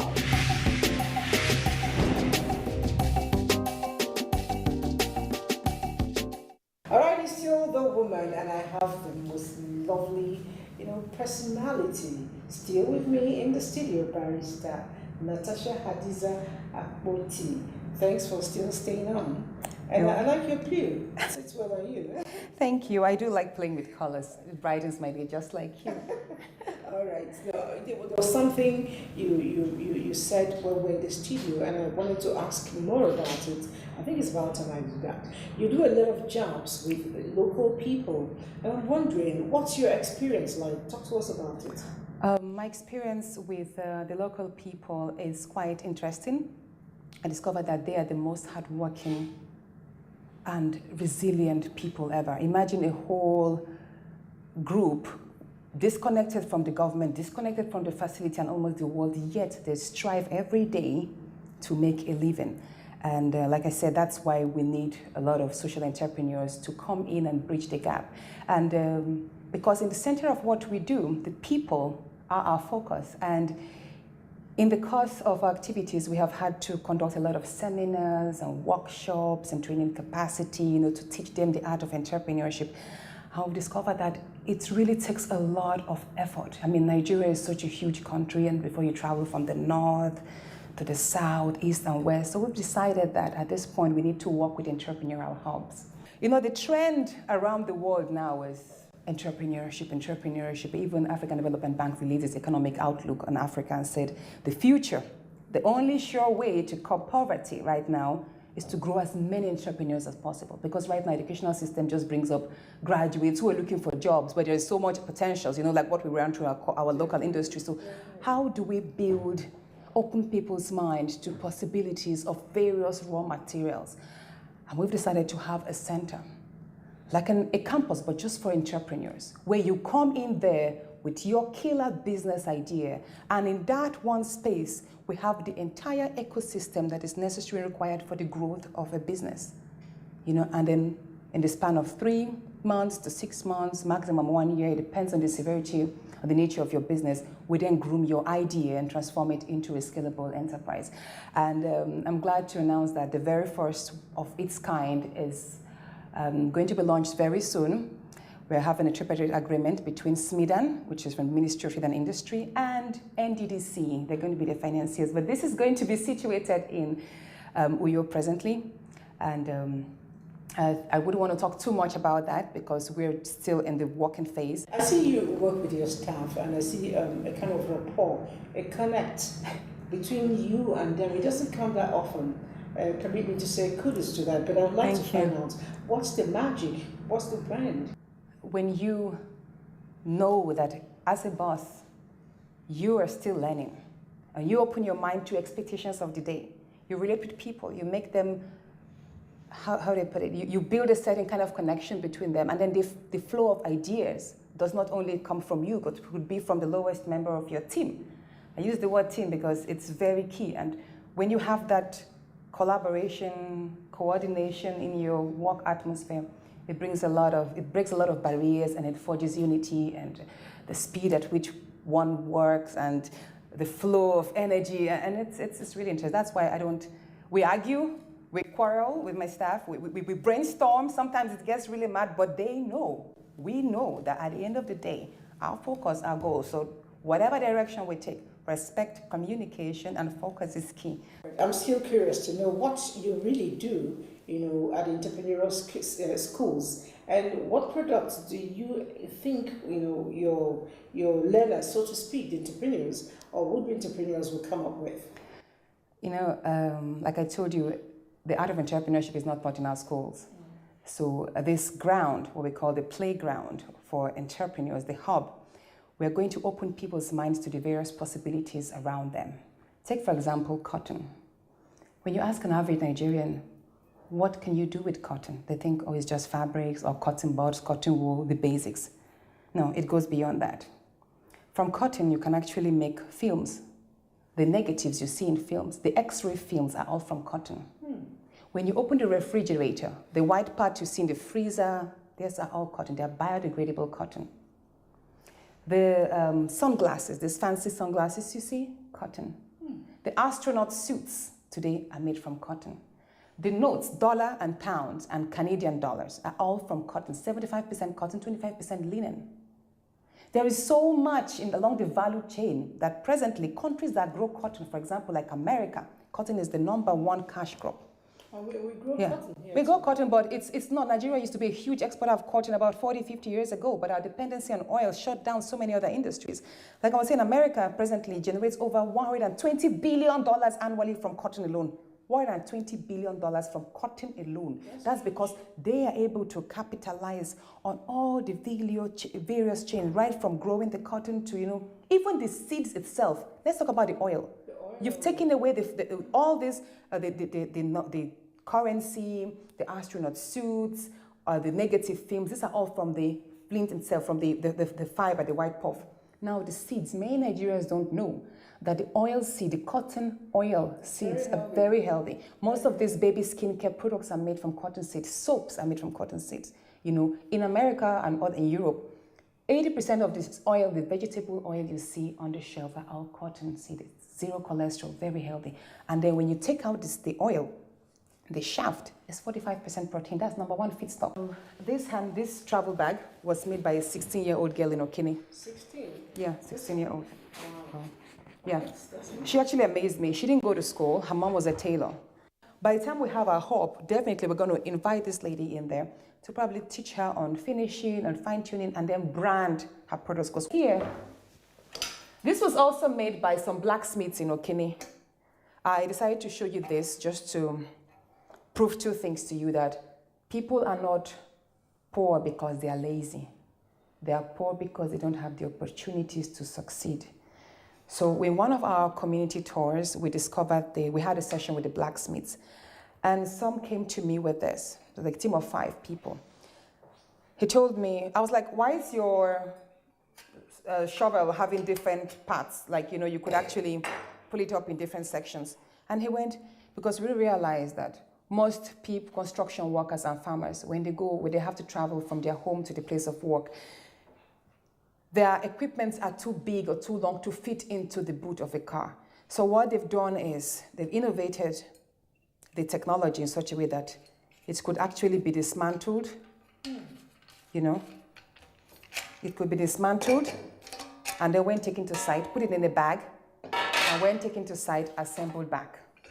Now, this is why it just shows that people are thinking. If they could just have the right equipment, the right skill, the right support, they could innovate things, products that conform to the problems at hand. Do you understand? Yeah, very well. And this was done, these people were not even engineers. They were just welders, blacksmiths in the village, came together and were able to think. What I'd like Nigeria to know is that we are living in a generation where everybody has the brains and understands what moves around the world.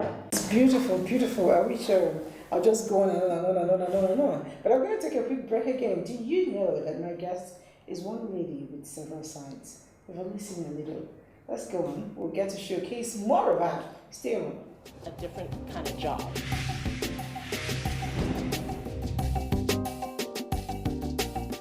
Welcome to my home.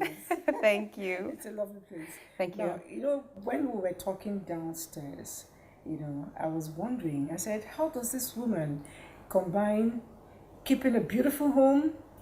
I call it home, not a house, because they're two different things. Yeah, of course.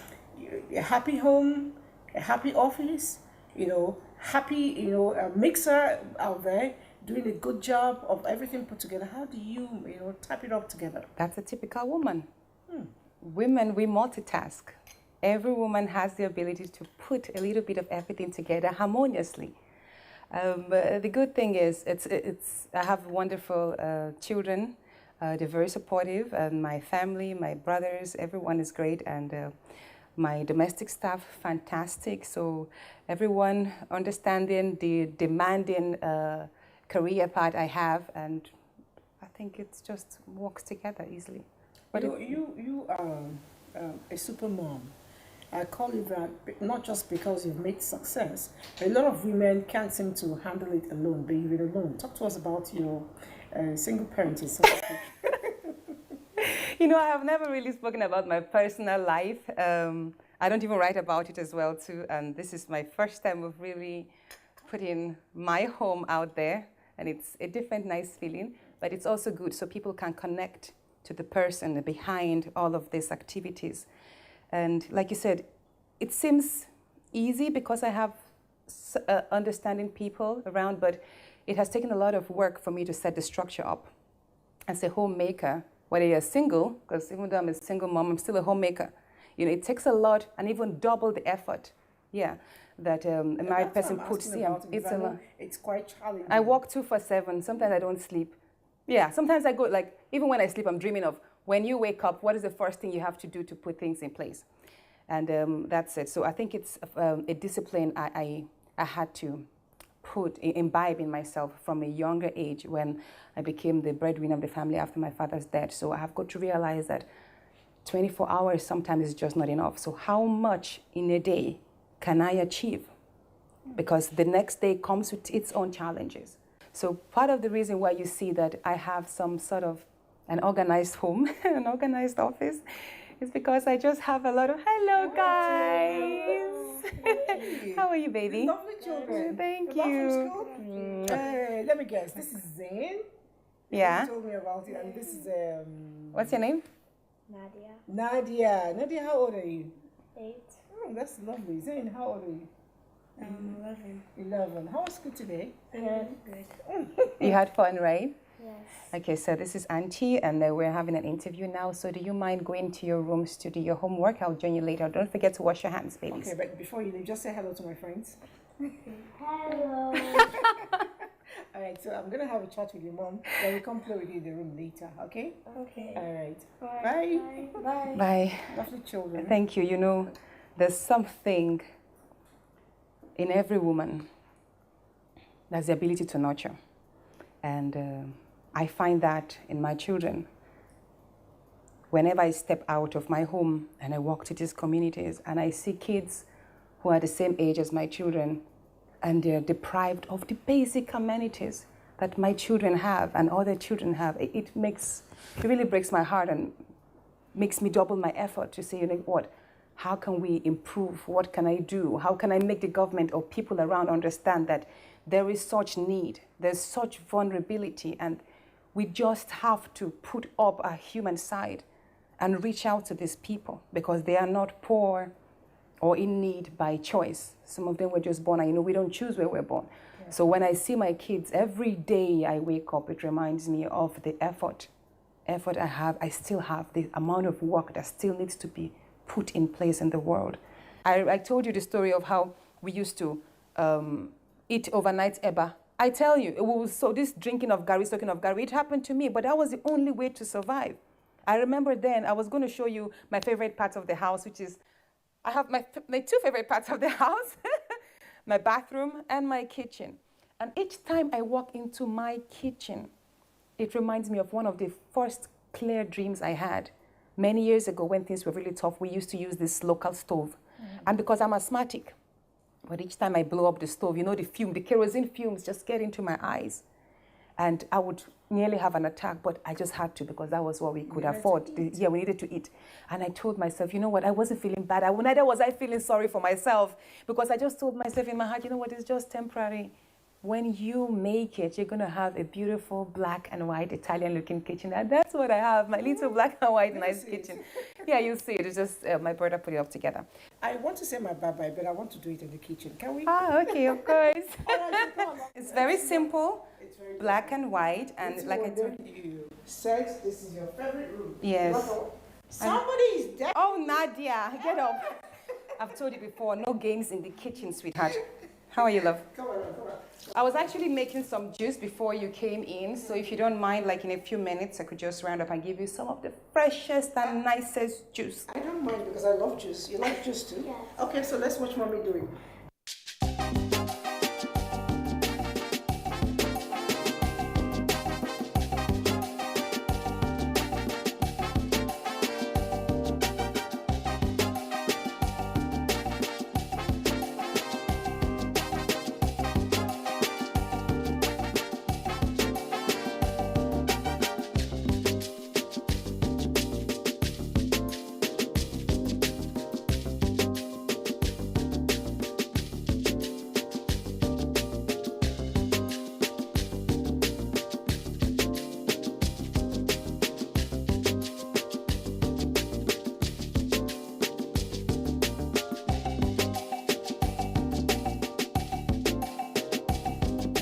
Good life, prosperity, and a better Nigeria. Everything. Empowered to women. Yes. We need to have more women, multitaskers around Nigeria to get Nigeria working. Definitely.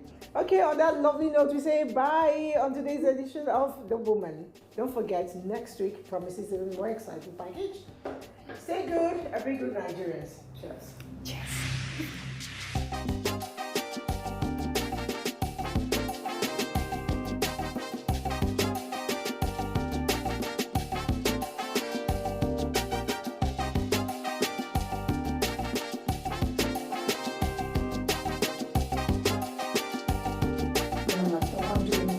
Doctors or that are not married, and they are doing this incredible. Well, there's a myriad of things. I think first of all, we have to go back to the writer. You are very well known for your teaching skills. Your students speak a whole lot about you. Miss Nigeria competition. And I said, let's pick them up, let's take them back to Nigeria, and let's teach them a different kind of job.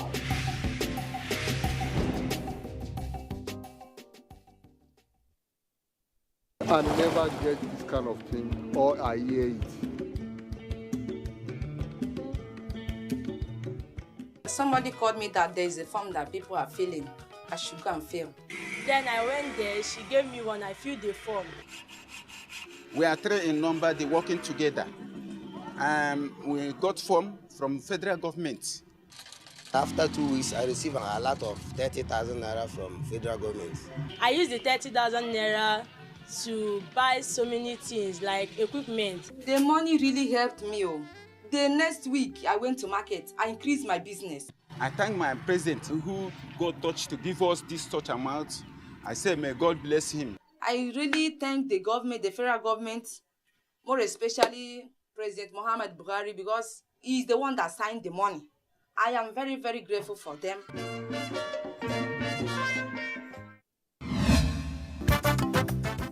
In the last 1 year, I just took the jab, the Oxford AstraZeneca vaccine, and it was seamless. And I was opportune to take these vaccines with the SGF, the ministers. So I want to use this medium as a journalist for someone who has experienced COVID in the last 1 year. I want to implore media houses, broadcast industries. Let's join hands together to propagate the good information out there.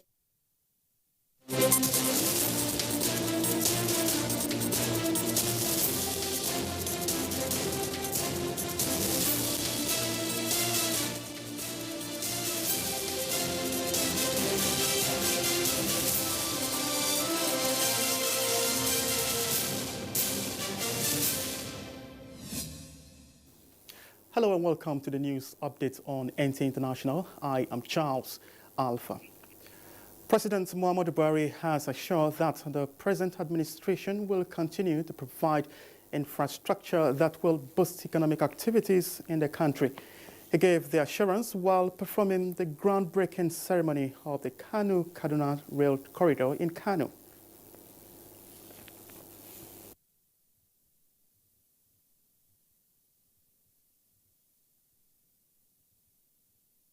Rail transportation as a potent economic driver and as such has accorded railway infrastructure development the greatest priority it deserves. And it is not surprising that several landmarks have been achieved, from the flag off for the commercial operation of Abuja-Kaduna Railway in 2016 to the recent commissioning of Lagos to Ibadan Railway Project on June 10, 2021, thereby maintaining the face for the actualization of this vital thoroughfare. The National Agency for Food and Drug Administration and Control, NAFDAC, has approved Moderna, AstraZeneca, and Sputnik V vaccines for use and licensing in Nigeria. Director General of NAFDAC, Professor Mojisola Adeyeye, stated this during a news conference in Abuja. The approval of Moderna and AstraZeneca vaccines and conditional approval of Sputnik V vaccine by NAFDAC follows stringent approval by regulatory countries who have received World Health Organization's emergency use listing. The agency says it's spent at least 15 days to examine the submission package of each of the vaccine to ensure that the benefits of the vaccine far outweigh the risk and any side effects is well noted for monitoring after vaccination by respective NAFDAC and primary health officers while conducting safety and monitoring studies on the vaccines. Now, the Nigeria Center for Disease Control and CDC has confirmed 48 new cases of COVID-19 in the country as at 14th July 2021. A breakdown indicates that the cases were recorded in 8 states. Ondo is highest with 14 cases, followed by Oyo, 10, Gombe, 6, FCT, 5, Ogun, 4, Delta, Ekiti, and Rivers, 3 each. The 48 cases bring the total number of confirmed cases to 168,915. 164,652 have been discharged, and 2,125 deaths so far recorded in the country. Those are the reports trending on the hour. Thanks for watching. I am Charles Alpha.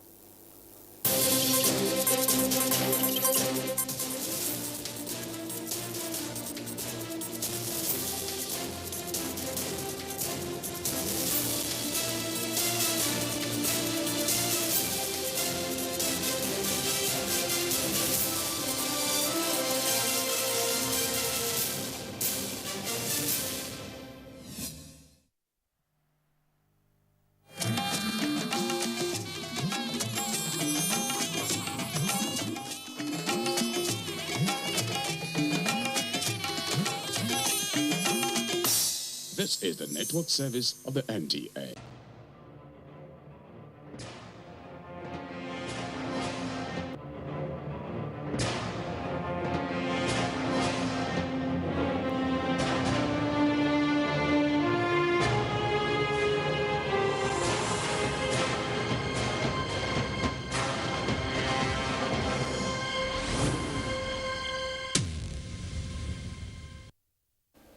Hello, thank you very much for joining us. This is Platform, and today we'll look at one of the basics of mankind. Shelter, in whatever form it comes, requires the principles of sustainability, an integrated approach expected to be followed to ensure a durable and efficient planning. Now, the current ever-changing environment of the construction industry demands quantity surveyors to update their knowledge and skills to cope with the changes globally in order for them to be able to manage a construction project productively and increase their ability in accordance with the current demands of construction, especially in a developing country like Nigeria, where the essence of infrastructural development depends largely on human development. So you ask, how much attention have been paid to quantity surveying in the country? This is where the Nigerian Institute of Quantity Surveyors comes in, an umbrella body for quantity surveyors in the country founded in 1969. They are the go-to people when it comes to comprehensive costing and cost management services for construction projects, more like the person who calculates the cost of materials and labor on a construction project based on an architect's plan. And the watchword is simply put, value for money. There is a whole lot we want to examine on quantity surveying in Nigeria, especially in the role of nation building. That's our focus on platform, and my guest is the president of the Nigerian Institute of Quantity Surveyors, Malam Mohammed Abator. Thank you very much for joining us. Thank you very much. QS That's Abator. right. That's right. That's Thank how you it's very much. called. Yeah, that's right. Okay, so let me take you through a bit of his profile. Malam Mohammed Tor is a registered quantity surveyor. He holds Masters of Science in Project Management from Aden University, United Kingdom, Master of Business Administration, MBA Marketing, and Postgraduate Diploma in Management, respectively, from Abubakar Tafawa Balewa University, Bauchi. He's a fellow Nigerian Institute of Quantity Surveyors, Fellow Institute of Construction Industry Arbitrators, Fellow National Institute of Marketing of Nigeria, and member Association for Project Management. QS Abator joined the services of African Petroleum PLC in 1994 as the pioneer quantity surveyor. While in the employment of African Petroleum PLC, he had the privilege and responsibility of setting up the quantity surveying unit.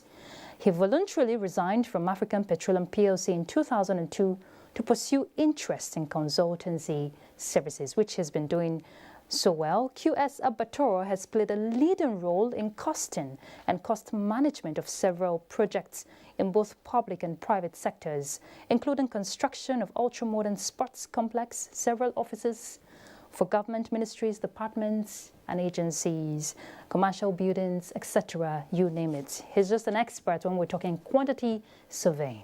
Once again, welcome to Platform. Thank you very much. It's my pleasure being here. Our pleasure to have you. And as usual, we have a panelist join us, and no other person than Adibola Brookslyn Sunday. He's our NTA correspondent. Thank you for joining us. Thank you for having me. All right, so for me, QS Abator, for me, this is going to be like a school. Yeah. You know, when we mention quantity surveying, it doesn't readily comes to mind like, okay, like a click, I know what this is about, you know, or what it entails. So you're going to be schooling us for the benefit of those who don't understand what it entails when we're talking quantity surveying in the country. What does it entail? What is it all about? Thank you very much for giving us the opportunity to be here.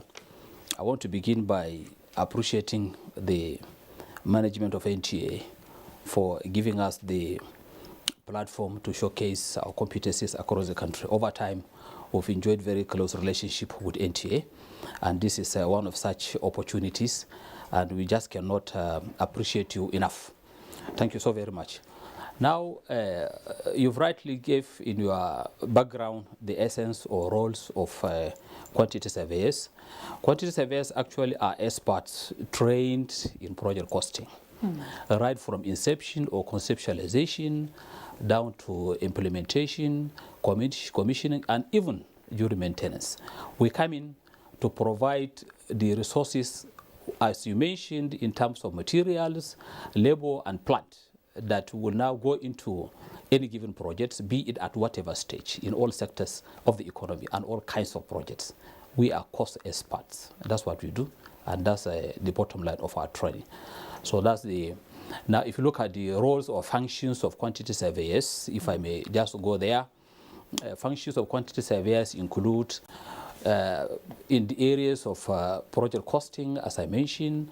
We are also into project management, post-contract auditing, contract administration.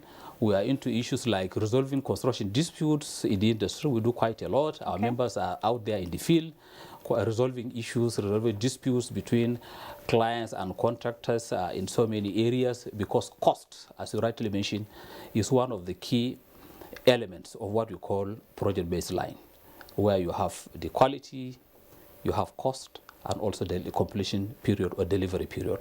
So we play a prominent role in that respect, and therefore disputants call upon us to come in, appreciate and resolve their dispute, and they're so happy each time they call us or each time they call upon NIQS, that's the body, Nigerian Institute of Quantity Surveyors, to appoint arbitrators to go and preside and resolve their issues and issue their awards. Okay, we're going to dwell into that much later in the course of the discourse. Yeah. But I'm curious now. Yeah.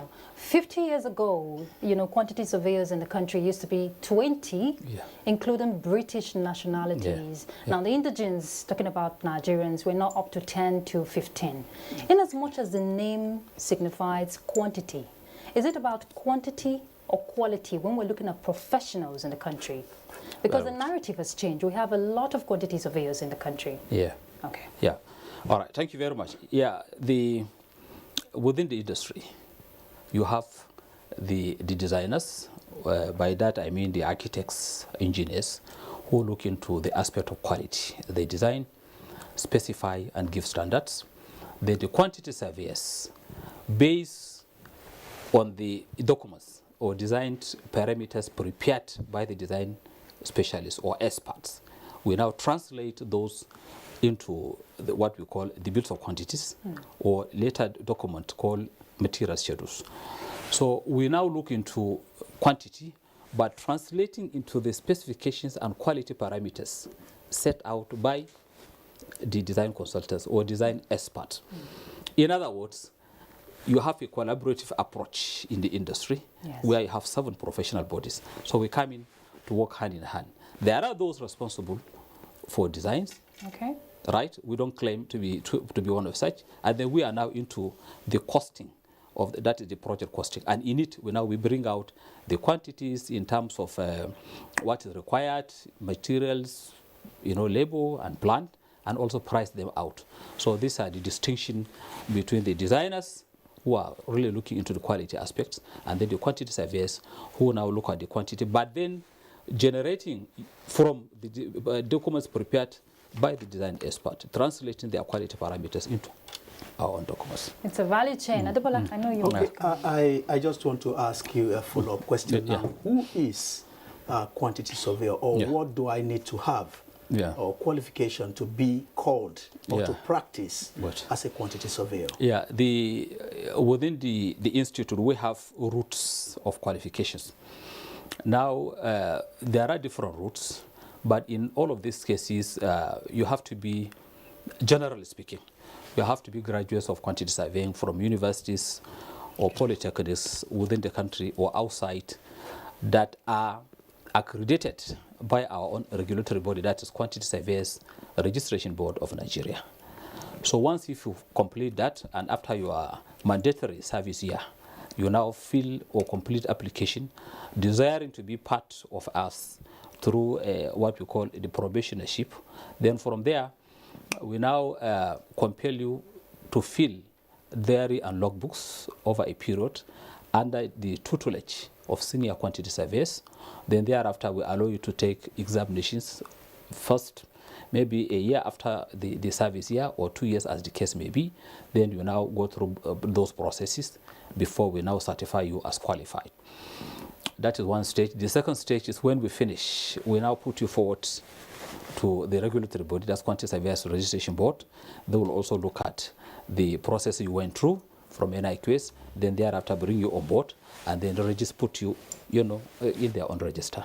These are the processes one needs to follow to be a fully qualified, certified, and registered quantity surveyor. Now, all those that are parading themselves as quantity surveyors, but without first going through this process that I mentioned, are not our members. So the members of the public should appreciate and understand that we hold our members very, very close based on what we call code of ethics and professional conduct. Now, if you are a member, each quantity surveyor you are bringing on board to serve on your project is being subjected to this document. I will make it available to you. So you have the covenant of the institute behind you once you've engaged our members. And the list of our members are available on our website and in so many places. Okay, so now, from what you're saying, it's a rigorous process before you can be certified very rigorous. A quantity surveyor. Yes. Now, the whole essence is to give the client value for money, so to say. Yeah. Now, considering the critical role a quantity surveyor plays in any construction project, would you say this is one aspect of consultancy people have embraced in the country? I know for big projects that is in line, that is part of the planning, but what about maybe a young man or a young woman, women too go into building today, do they readily opt for a quantity surveyor if they want to see the value of whatever project they want to execute? Thank you very much. I'm so happy for that follow-up question.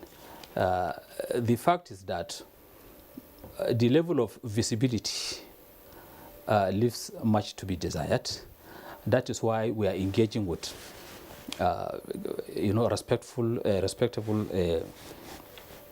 organization like NTA to partner with us, so as to make our roles of project management, our roles of project costing to the public, for them to appreciate and understand the value quantity surveyors can add onto their project.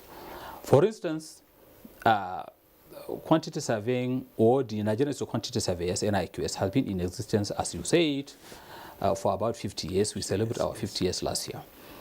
But the level of penetration at the formal sector is relatively appreciable.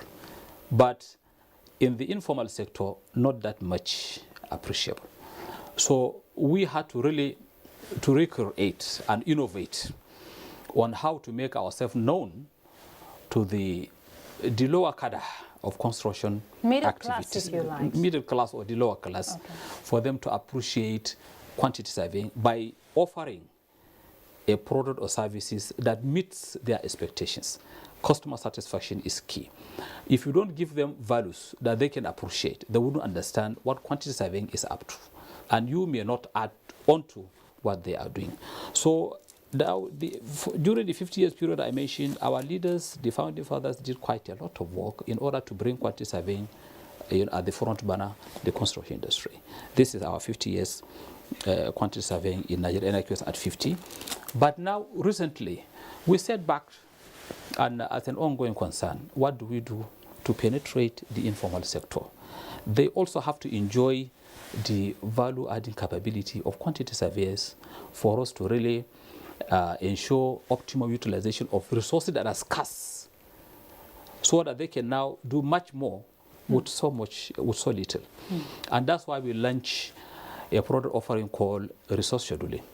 Resource scheduling is a reader-friendly document. Okay. Unlike the beauty of quantity that is quite sophisticated and elitist, resource scheduling is a document in which the offering of the quantity surveys has been cascaded down to, if you want to call it, materials such as cement, number of bags of cement you need, number of blocks you require on your field, how many rows of reinforcement. It is to that level.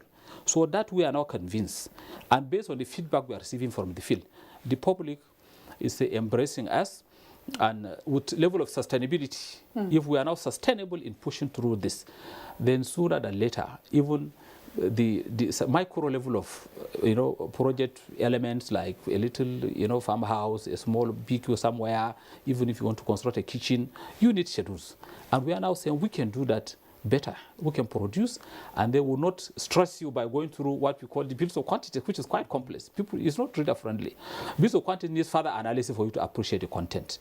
But resource scheduling is so clear, it's so reader friendly. You can now read on a sheet of paper how many bags you need for your projects, how many rods of reinforcement you want. So that's where we are. Now with this approach, with this method that we adopted recently, we should be able to appreciate even the lowest of the activities in the industry, and then going forward, they should be able to understand and appreciate what quantity surveyors are up to. But QS, one question readily comes to mind. It doesn't come cheap. As cost and project management, professionals, if I have to hire a quantity surveyor to, do all the checkmating for my project before I'm back on it, it doesn't come cheap. The issue is that that's one of the areas we want to really disabuse the minds of the public. Okay. In the long run, it is even the cheapest for you to do. What do we give? As professionals, we give you complete rest of mind, peace of mind. Once if we come in, we now take the burden of a lot of uncertainty and risk elements off from your head. You can now focus on some of your own activities while we now take those issues completely, and then we give you quality service.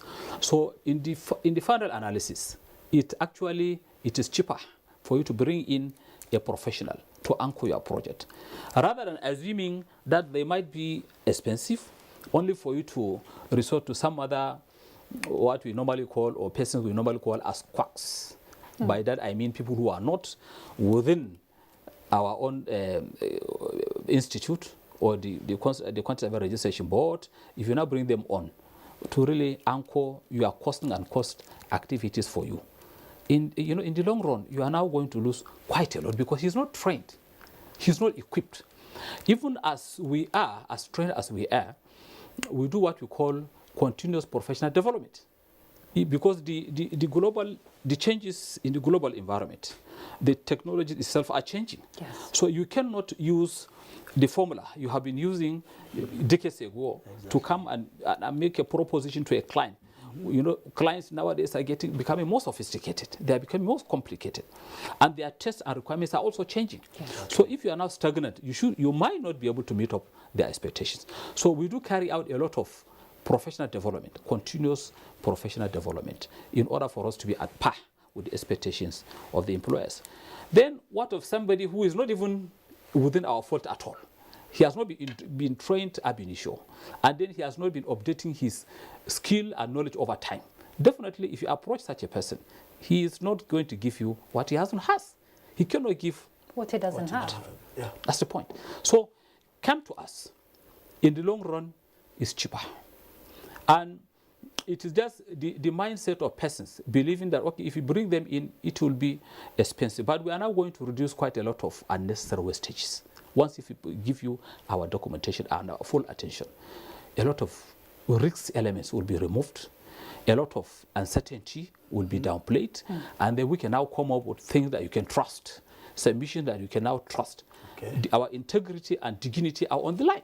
Exactly. Each of our members that are really coming forward to render services are subjected to code of conduct and professional ethics I mentioned earlier. So they wouldn't do something that is not within the expectations of the institute. So to that extent, the advocacy is that people should not be scared of approaching us. Approach us, and then we now give you the assurance that in the final analysis, it is cheaper, and we'll appreciate you. All right. I want to ask now that you are turning your attention or your focus to low class or middle class in the construction industry. What are you doing, talking about monitoring and evaluation to look at or to ensure that these materials are not just poor, but the quality match the price? Yeah, thank you very much. In any given project life cycle, if you permit me to call that, you have what we call project initiation, project planning, implementation or execution, monitoring and evaluation, and also close-up. Now, at the planning stage, in collaboration with the design consultant or design experts, we translate what they put on the papers onto our own documents, the bills of quantities, which was later will be analyzed onto the research schedules. What we do is, at the planning level, we now exactly conform with the parameters put down by the designers. And if we now that's at the planning stage. And remember, the planning documents or the project baselines form the benchmark on which to track the execution or implementation stage. So once if we move into the implementation or execution stage, we have a platform, a framework, a template. Now that serves as a basis for us to now monitor the execution of the project. So once if the plan has been done competently, again, by the experts or the professionals I mentioned earlier, if you go into the execution stage, we also ensure that what was put down is now translated, on the ground on what we call the actual implementation or execution. Now, we do monitor to ensure that there are no deviations, no unapproved deviations from the plan that we earlier set on. So the quality of materials has been stated clearly in terms of specification, in terms of standard, be it local or international standards by design consultants. We now translated that into our own documents. So during the monitoring, during the execution, we now monitor to ensure that there is a correlation between what is being implemented with the plans.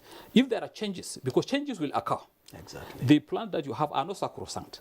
So there are a lot of reasons for changes to occur during implementation stage. In effect, they do happen. Then we have to really relate it to what we earlier, set out, then try to define what are the reasons for those changes coming on.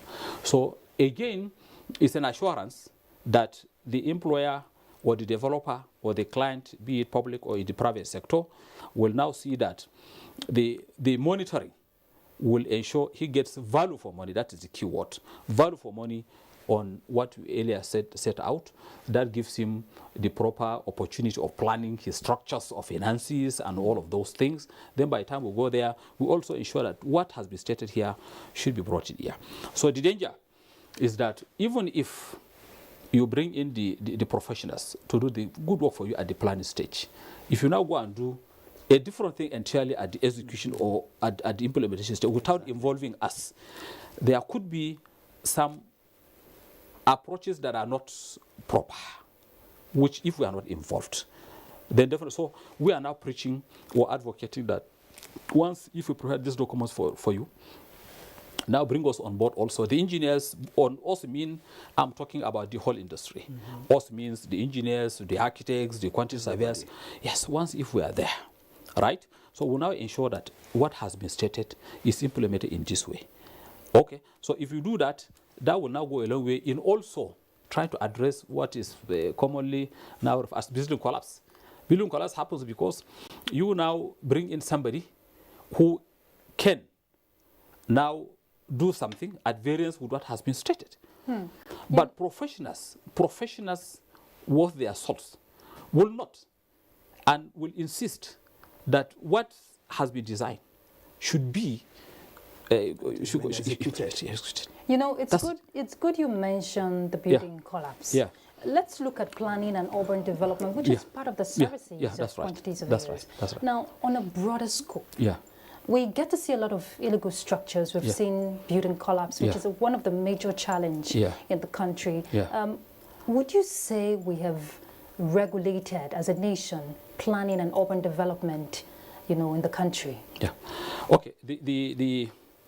The issue about planning and urban development is actually, not within the ambit of quantity surveying, but I can now say a little bit about them. We're in the industry. We are in the industry. We have what we call town and regional planners. That is their core competency areas. They do that. But generally speaking, I'm now talking generally as a person, a participant, a stakeholder, within the construction industry. The level of planning, level of compliance, if you look at it, the citizens should also cooperate, with the government agencies and government at all levels. The issue is a serene and well-planned environment is conducive and sustainable today and going forward. So the professionals, again, should be allowed to do their jobs. The urban development agencies that you mentioned, which actually are largely populated by town and regional planners, should be given the leeway to practice what they studied. We should cooperate with them. And what they're asking is not much. They are now saying, a plant layout is what is fit for purpose, what is fit for human habitation. That will now ensure sustainability of human habitation. So they are now saying, once if you want to embark upon any development, let us take a look at your own proposals, right? Now we evaluate it, we critique where necessary, and at the tail end we will now process and give you the approval. Once if approval is given to you, it is in conformity with the layout they have already planned in terms of what we call the master plan. So let us not see the government activities in such areas as negative. Rather, we should cooperate with them because it is for the good of all of us. A planned environment is the most sustainable environment. So that is, but then that area is purely for town and regional planners, not quantity surveying, but I'm talking generally as a stakeholder in the construction industry. Okay, you made mention of building collapse when you were explaining the other time. If we have National Institute of Quantity Surveyors, why do we still have building collapse in the country? I touched this a little bit earlier. The issue is that we kept on drawing the attention of the developers to the fact that engage professionals, right? If you engage professionals at the design stage, they will now do the right thing because they are well trained to make sure that their calculations now stand the test of time. There is also that issue of substandard materials. Okay. But the issue is, it also boils down to the fact that a professional that is qualified and registered will not specify material that are substandard. Okay. He wouldn't. Okay? So at the planning stage, you are rest assured that he will now specify what is right, that which meets the expectations and that which conforms with local and international standards, right? At the planning stage. If you now move into the implementation stage or execution stage or the construction stage, you wouldn't hear or see a professional putting down this at the planning stage and then coming again to do something at variance with this, which might lead to collapse of those structures. So critical in the whole of this is the engagement, what we call team formation at the planning stage. Engagement of core professionals. If you engage them, they will now take the burden off your head. Okay. And they wouldn't want, for whatever reason, to put their licenses or what we call their certificates on the line, you know, for it to be led into this. At the tail end, they are now compelled to appear before pro panels, and eventually, if they are found culpable, their certificates or licenses are being withdrawn. Wow. No professional will now go into those kind of things. Okay, so the fundamentals is that engage persons who know whatever he's doing, persons who are fully registered, and persons who, in terms of any infractions, there are steps you as a developer can take, because it means he must have misled you, right? And then you incurred a lot of expenses, or, you know, entered into some avoidable cost. You can now come to us through our regulatory bodies. In our own case, we have the Quantity Survey Registration Board of Nigeria. Wow. So within the act, there are stipulations on how to deal with persons who misconduct themselves in that fashion. But then, if you now bring in a person who is not within our fault, it is difficult for us to deal with it, because we don't prosecute, we don't go to the place and now arresting persons who are not our members for them to be subjected to our own. Do you do that for your members? To our members, once if we now receive right now we are treating so many cases, and depending on the level of infractions, we met out sanctions to our members. And the fact that we have these documents I mentioned earlier to you, they don't involve themselves into such unholy acts. And that is the assurance we are giving. But you serve as mediators and arbitrators? Oh, yeah, of course. Okay. Yeah. When there's a dispute? Yeah. Okay. Yeah. So how does that work? Yeah. The issue is, we quantity surveyors are also expert trained in construction dispute resolution. Okay. So out there you have a lot of construction activities going on, either by the government, which is the biggest purchaser of construction products, or even the public, the private sector participants. So if they have disputes or disagreements, it is always better, cost effective, cheaper, and then friendly to come to us. So as NIQS, as an organization, they do write to us that we have disagreements in areas, these are the areas that we have disputes or issues. So we now appoint from the list of our arbitrators, qualified arbitrators, appoint to mediate, arbitrate, and in all cases, depending on what they are now asking from us. And right now we have our members, all over the place carrying out such responsibilities, which is very, very friendly. And at the tail end, the parties can now have that win-win position, and they can now go on with their businesses without going into the legal processes that might take years and years, and the project will now be stalled. So they come to us. So we discharge that very, very well. And again, in order to complement that effort, we have within us we have Quantity Surveyors Academy. So the QS Academy, as shortly referred to, are well capacitated in training arbitrators, within quantity surveying, and in some instances, professionals who are not even quantity surveyors do attend the QS Academy. Yeah, and then we now train them and issue certificates at the end of it, and you see them doing marvelously well. They are doing very, very well. Okay, and that's part of our own contribution to national development. Okay, QS, let's nip the problem in the board. Yeah. We've talked about building collapse, and we see a lot of illegal structures that later on it gets demolished and all of that. Yeah. What are some of the challenges associated with accurately quantifying construction work and organizing a quantified information for the control process? Yeah. It's a whole process. Yeah. So what are the challenges associated with it? Yeah. the what you call challenges are what I would now refer to as the requirements or expectations of the project. Once if the projects are well detailed, right?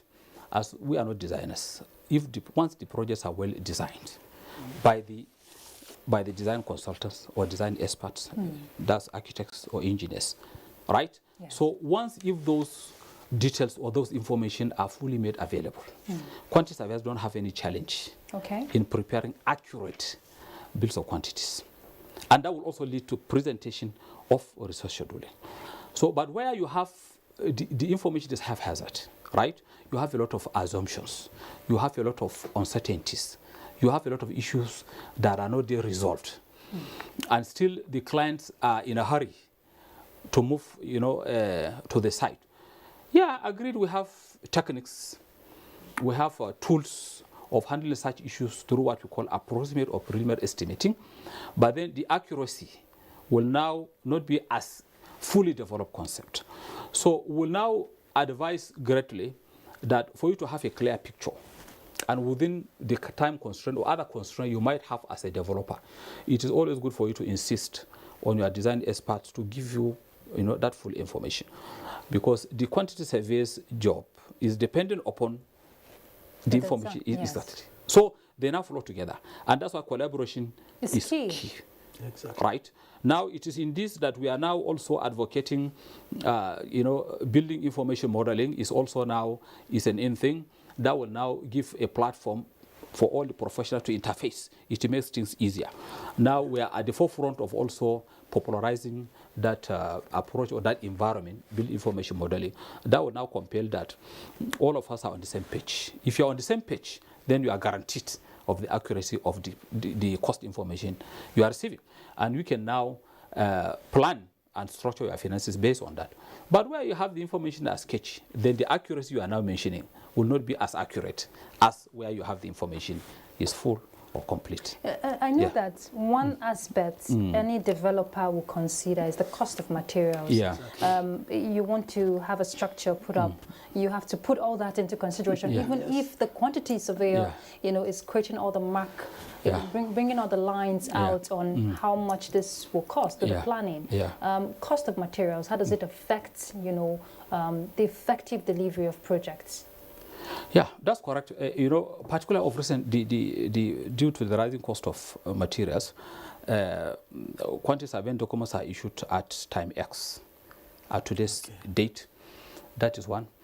And secondly, we cannot run away from the fact that there is, if you like, unabated increase or rises in prices of materials, which could be attributed to so many factors. Yes. In the industry, you might appreciate the fact that we have a lot of important components, and those imported material are subject to vagaries of the macroeconomic parameters. We cannot run away from that. That now makes it difficult to predict because the macroeconomic stability is key. Now, again, the demand and supply issues or economic factors, where you have the supply falling short of the demand, that also will now mean that the prices of materials on which the quantity survey basis computation at time X will now change. But we have approaches of dealing with that through what we have fluctuation clauses, the materials or the rates appended by the contractors at the tender dates, right? That now serves as the baseline. Now, going forward, if you have such changes as I mentioned, then they will now be subjected to that. Again, the cost of materials are also rising due to the fact that the infrastructure issue you mentioned earlier on. Power is an important infrastructure element. When manufacturers have to really power their standby generators, perhaps on continuous 20 hours. Again, in terms of distribution, where the product is, you have to take it to the end users through road transportation. These are cost elements that now build up and contribute to continuous rising cost of materials. But then we now also train our members to be on the watch out, and they have to gauge such issues are outside the control of the quantity surveyor because they are economic issues, they are macroeconomic issues. But then we have to really work towards that. The government, the federal government, must be commended. Of recent, there has been a lot of attention being paid to rail transportation. That will now crush the transportation component, because the freight movement, for instance, you have the manufacturer of a given critical product, perhaps in Lagos area, and that has to be transported by road to the other side of the country, perhaps to Maiduguri or to Sokoto. That transportation cost is huge factor within his cost parameters. But whereas if the rail transportation is fully developed, it is more sustainable, right? And then that will now is cheaper. That will also ensure that our roads will now have longer lifespan, because the pressure on the roads will greatly reduce. So it is in the right direction.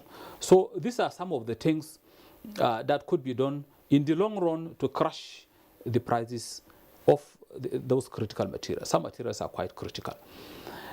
Again, quantity surveyors are advocating that we also should have change of attitudes. Where, for instance, you have, some material within the country, locally produced, that are as good as those you are now aiming to import from outside. Yes, yes. But still there is this penchant for insisting on the imported ones. In terms of value, this material you have locally is cheaper, more affordable, and can give you better service than what you are now importing from outside. So why can't we sit down and reason that it is in using our own locally produced materials that we can now contribute to the development of the country? Yes. Each component or each item or material you purchase from outside, you are creating jobs. Yes. And then your own people are not, being out of, out of jobs. So we have to have a change of attitude, a change of mind. Those, at the micro level, if each and every one of us have that change in attitude of embracing something, item A, that we have within the country can compete favorably with item X that you are bringing from outside, which will now be subjected to the parameters I mentioned earlier, macroeconomic indices and issues. You have this. Now, if you continue patronizing or purchasing this, you are creating jobs for people within the country. Okay. So that is not too difficult but it's attitude. We have to change our attitudes. Okay, talking about attitude now, you talked about importation of materials. Yeah. We still have a situation where you can say importation of expertise or experts in the building and other projects, industry. Recently, or not too long ago, President Buhari signed into law executive order talking about local content. Why do we still have engineers or builders being imported? Is it that we cannot compete favorably? Yeah, the first and foremost, that effort is quite commendable. It's giving the latitude or the opportunity for us to really bring forth our skill and expertise to anchor our projects, and for government to give that backing is quite commendable. Now, it's still, I want to call it work in progress. Okay. The starting point is we have the executive order now on ground. Yes. And within the industry, we are collaborating. The engineers, the architects, the quantity surveyors, and all the other town planners, estate surveyors and valuers, all of us are resolute in giving support to that executive order to ensure that whatever that is needed for us to do, we are doing it, and so far we are not being found wanting. So it's work in progress, and I think as time goes on, we'll now occupy the pride of place in the industry. We can continue doing our best, and the spirit is good. The spirit is good, and we are also encouraged, and we are motivated to continue putting in our best in the development of the country. It's helpful and it's the right way to go, and we're happy. Want to appreciate Mr. President for that gesture. You know what I find interesting that beats my imagination is the fact that it's all about giving people value for money, managing cost and all of that. And when we're talking management of money, forgive me if I'm wrong, women are better managers, but I don't find a lot of quantity surveyors, women quantity surveyors in a male-dominated profession like this. What would you do to change that narrative? Thank you very much. In the NIQS, or quantity surveying community, it is good I mentioned that we had our first female president. Oh, wow. Yes, yes. in quantity survey about a couple of years ago, and to our delight, she performed wonderfully well, right? And that is one. And secondly, years back, we had an association called Association of Women Quantity Surveyors, WAXN, Women Association of Quantity Surveyors in Nigeria. Now, that body is one of the most vibrant body within the NIQS. So you might be surprised that we have very resourceful ladies in our midst, and they are doing very well in their calls in public service, in private sectors of the economy. They are doing very well. And it is not known that it cannot be generalized that they are not doing, in fact, they are doing it as good as men, or if you want to call it your own parents, better than even the men. So they are doing quite well. And in terms of numbers, they are quite impactful. They are doing a lot. If you see them, the current secretary of marketing is a lady, and she's doing very well in that assignment. And so this is to tell you that women are coming forward to take leadership positions in the institute, and they are doing very well. Is there so the issue is we are very gender friendly, and we are mainstreaming our ladies are supposed to be, and they are really doing their very best. If you see them around, they call themselves QS ABC. They're doing fantastically well. Impressive. Yeah. So, and I also give it to you that women are better managers. You said so. All right. So okay, but let's look at catching them young. Yeah. Quantity surveying is not a readily profession. Yeah. Young people just want to pick up. Yeah. So what is the institute doing? To help. Help change the perception of young people, especially going to secondary schools where decisions of careers are being, choices of careers are being made. Correct. Now, part of the reason is that quantity surveying, relative to architects or engineers, it's a younger profession, right?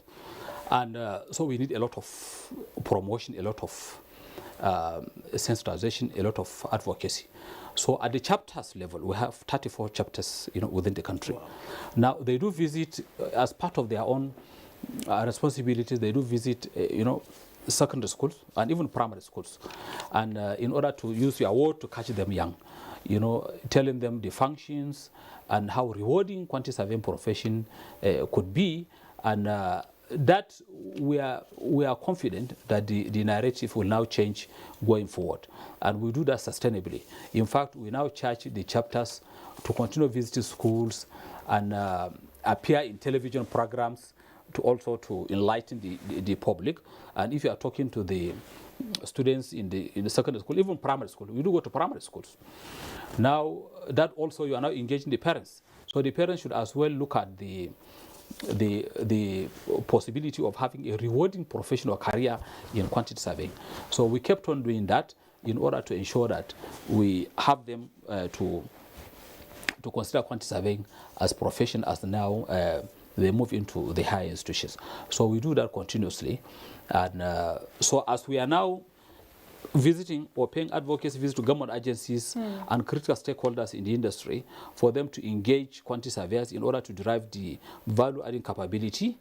And then at the other end also, we are now encouraging young ones to join the profession. Right. Now, it is in that wise that advocacy is very important.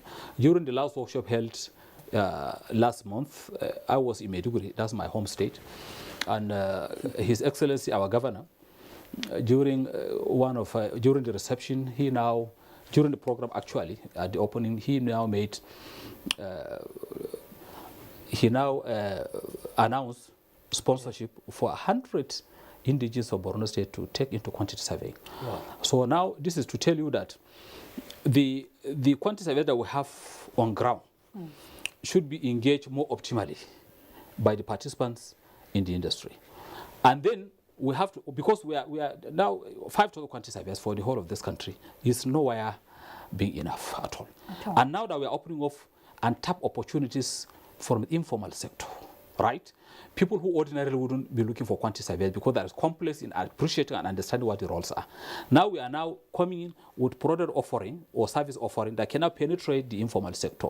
It means that sooner than later, you wouldn't see the quantity surveyors to match up with that. So we are not really relenting in trying to encourage the entry into the profession so that there wouldn't be gap. Okay. So it's a double-pronged approach. So I want to really commend His Excellency for that initiative. We are very happy, and we want to call on upon others also to appreciate what we can offer, and then allow the young ones to take into the professional quantity surveying. All right. Because cost is issue. Okay, I know Adebola is itching to ask a question because we're actually coming to the end of this discussion. So Adebola, your final question? Yeah, I just want to ask you this simple question. Yeah. 50 years down the lane, where do you want to see NIQS in another 50 years? 50 years in NIQS, want to see the public, right, appreciating and embracing quantity surveys in order for them to add value to whatever they are doing. 50 years down the line, want to have quantity surveying profession resonating in the minds of every Nigerian, because we are reforming and we are also rebranding to give our best to the populace. That's why we have rebranding. This is our rebranding document. We now launch a rebranding project roadmap. This is to tell the populace that we can now give a better service as time goes on. We are innovative. We are not stagnant. So whatever the expectations of the customer, we are now coming with product and service that will now match or even exceed the expectations of the customers. So want the populace to take full advantage of the competency and professionalism of quantity surveyors. So let it resonate in their minds, because it will now help in their projects. It will help in controlling their cost. And if we are controlling cost of developers, then we are now contributing to national development. So we need the larger platform, to use the title of your program, a larger platform, so that we can now contribute optimally to national development, because this is the only nation that we have, and we cannot shy away from putting in our best. And again, before if you allow me just a second or two. I'm not rounding off yet. I just want to chip into what you're saying, QS. Very briefly, I know the vision is to ensure that the quantity surveyors is responsible for total cost and procurement management, be the best, and compete favorably with the global trend. Yes. We look at today's administration, we look at the interest for infrastructural development, we look at sustainability plan, which is key.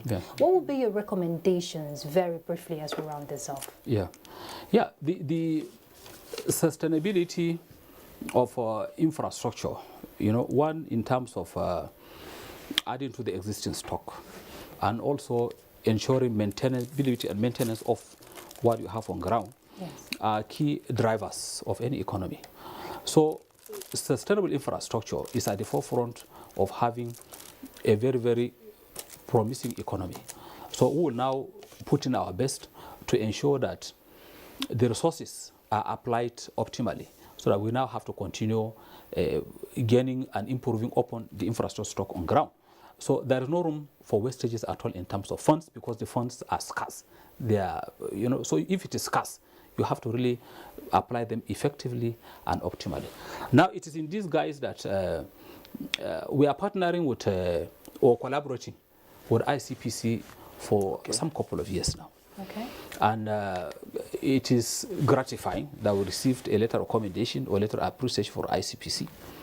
Commending quantity surveys for, I like the word they use, for being patriotic. We have displayed high level of patriotism, right? We have displayed high level of doggedness, and then value for money competency in what we do, and the values we add to the works of ICPC in tracking constituency and executive projects across the country. So I want to appreciate my members out there, great guys, great members doing beautiful jobs, for ICPC, and through that we are now contributing to national development. We are ensuring value for money in all that are being monitored by that organization, that's the ICPC. We are collaborating, and then we are now contributing. I appreciate them. I believe most of them are hearing me. I'm afraid we're out of time. I know you want to go on. This is something you're very passionate about. Yes. Keep up the good work. Yeah, thank you very much. The whole essence is to ensure national development, sustainability of our growth. Thank you very much for your time with us on the platform. We appreciate for being here, and we appreciate NTA for giving us delight all the times. And thank you so very much. Again, this has now been a very, very beautiful opportunity for us to reach out to the public. They will now. We just have to go. All right, thank you very much. Thank you very much, Brooks Lynn. Develop Brooks Lynn Sunday. He's our panelist. Thank you for your time with us. Thank you for having me. Okay, our guest has been QS Malam Mohammed Abator. He's the president, Nigerian Institute of Quantity Surveyors. And we've been looking at quantity surveyor in Nigeria. That is the role of nation building. It's a whole lot. It's a chain, and the whole essence is to give the client value for money while they also contribute to the value of growth, sustainable growth and development in the country. That's Platform. Thank you for your time with us. I'm Ruth Aguele.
NTA, you can't beat the rich.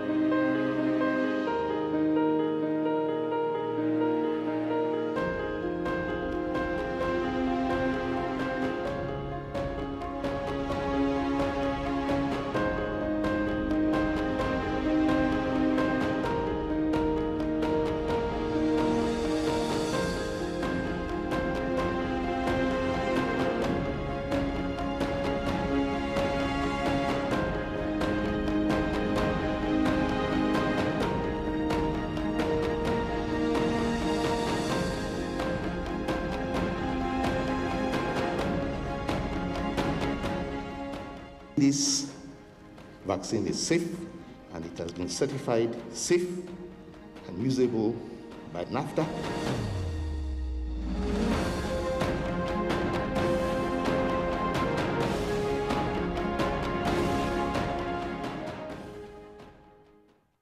I never get this kind of thing, or I hear it.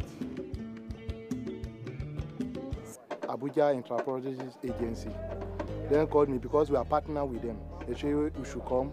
There is a survivor fund that the government wanted to give technicians. They capture everybody, including food seller in my own workshop. When my chairman called me that there is parity something, that I should come and take my cash off, the money now come, and that money helped me a lot. As a widow, where there is no husband. So you don't reach almost 40-something years back where I did for this Nigeria. I never get this kind of thing, or I hear it. It is only this government, President Muhammadu Buhari, likewise invites that he recognize a mechanic